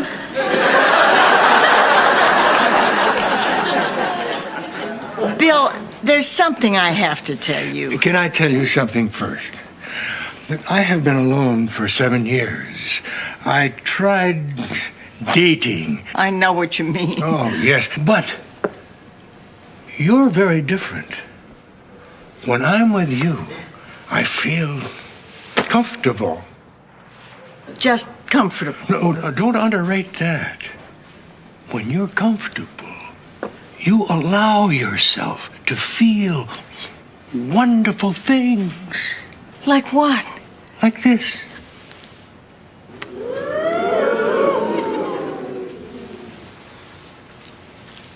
Or this.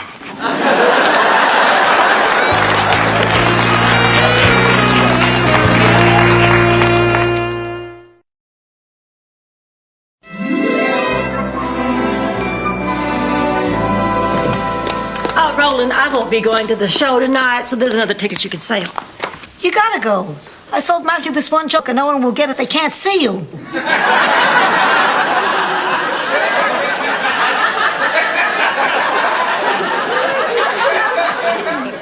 I mean, he's your son. Yeah, Blanche, you have to go. This is a big night for the hotel. I'm not going if Matthew's going on. He used to be so responsible, and then last night he told me that he just wasn't happy anymore being a stockbroker. All I could think of was how hard his daddy worked giving him an education so he could have some security. Now he's just going to throw it all away? I think you're behaving ridiculously. You should talk. You're the one who went out with a guy who looks like Charlie. How would you like me to iron those wrinkles out of your face, you little snitch? Oh, I'd love that. Rose, you didn't. It was no big deal. I mean, he asked me out, and we danced a little, and he gave me a tiny kiss, and we laughed and cried, and I stood on my hands. Oh, God, I think I love him. Did you tell him about Charlie? Well... Oh, Rose. Rose, honey, you don't even know this man. You just think you do, and this isn't being fair to him. But you don't know what I'm going through. Oh, you don't think I miss my George? And that I miss my Sal? Yeah, you don't think that I've dated men just because they laughed like George or had his eyes? And that I don't see my Sal in the faces of 1,000 chimps at the monkey house? You know, I went out with a girl in high school for about 3 months, and every now and again I see someone who reminds me of... Come back in 40 years when you got a story to tell, will you?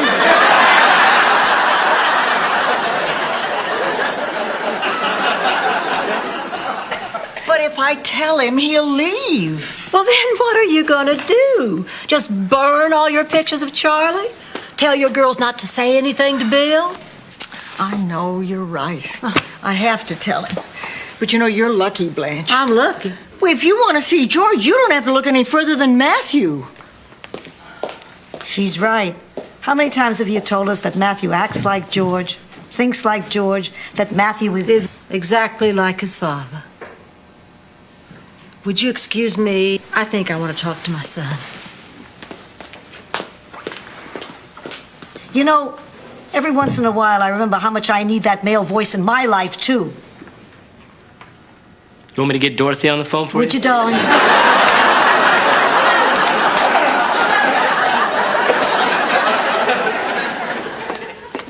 Matthew, may I speak to you a minute? Don't worry, I'm not going on tonight. Oh, okay. But did I ever tell you how I met your father? No. He was a barker at a carnival, putting himself through college. Dad was a carnival barker? I didn't know that. Oh, yeah. He used to sell these dice from Paris, France. They were just like regular dice until you held them up to the light. I do remember him doing that. Yeah. That's how you met Dad? Hell, I bought 6 pairs. Then after he became a lawyer, he used to do it at parties and charity events. And then I guess he just became too successful, and it wasn't dignified anymore for him to put on that straw hat and do his little pitch. But Lord, how that man loved to make a fool of himself. What are you saying? Oh, I'm saying go out there and make a fool of yourself. It'd make your father proud of you. What about you? I'm proud of you, whatever you do.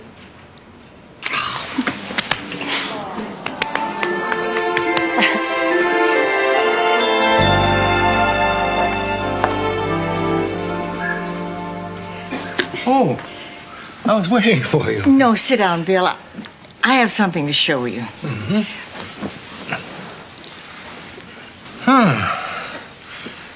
There's a picture of you and me sitting on a cow. No, that's me with my late husband, Charlie. Wow.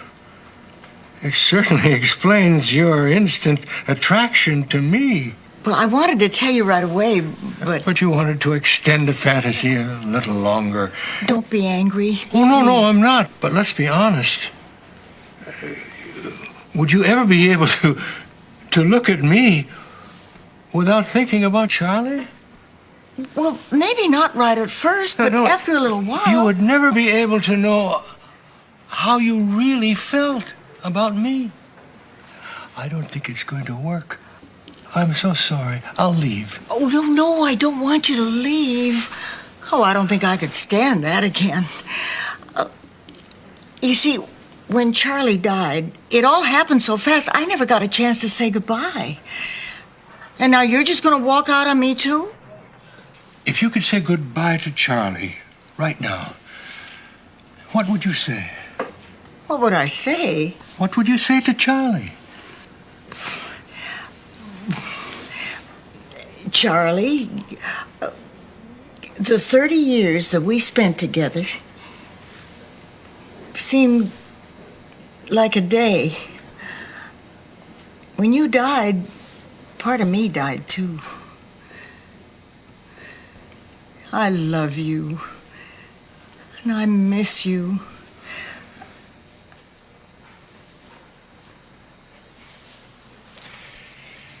Goodbye, Rose. Thank you, Bill.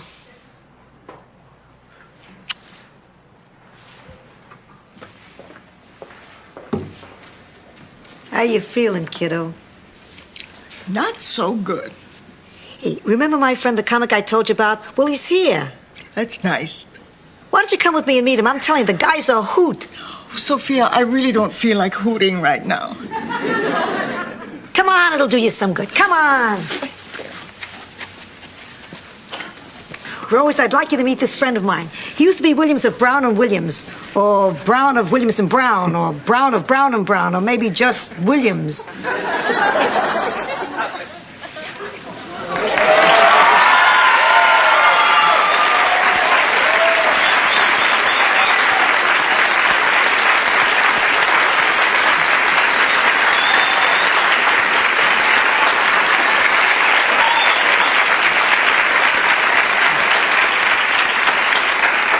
You're wrong. My name is Sam Newman. He's George Burns. What is he ashamed of? Rose, Sophia told me to cheer you up. So I will. Here's a cigar. I don't smoke. Okay, that didn't get a laugh. I'll tell you a joke. Have you heard this one? I don't think so. I haven't told it yet. Teacher said to a kid in school, "What does your father do?" He says, "My father's a doctor." Said to the other kid, "What does your father do?" He says, "My father's a lawyer." Said to the third kid, "What does your father do?" He says, "My father's dead." He says, "What did he do before he died?" He says, "He went, ooh."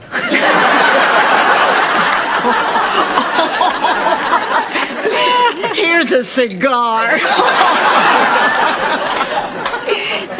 All right, Mr. Burns, whenever you're ready. Ready? I've been ready for 97 years. Let's take a walk. Okay.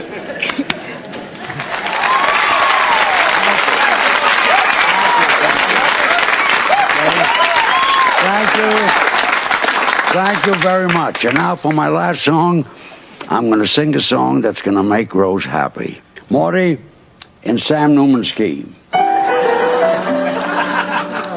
I love to call you Rose, dear, but roses fade away. Roses die when wintertime appears. And I love to call you Daisy, but daisies always tell what sweethearts like to whisper in your ear. I'd love to call you honey, but honey runs away. I much prefer a name like Klingenbein. And if I called you Buttercup, the dandelions would eat you up. So I'll buy a ring and change your name, and change your name, and buy a ring. Oh, I'll change it, and I'll buy it, and I'll buy it, and I'll change it. I'll buy a ring and change your name to mine.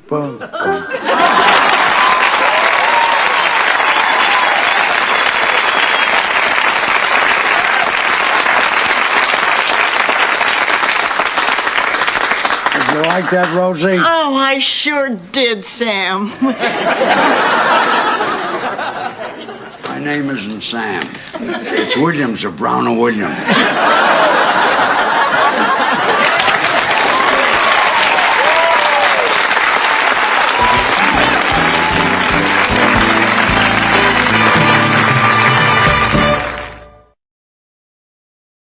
George Burns. George Burns. All right. Mr. George Burns. And now, the comedy stylings of Mr. Corny Castillos. Get him, killer.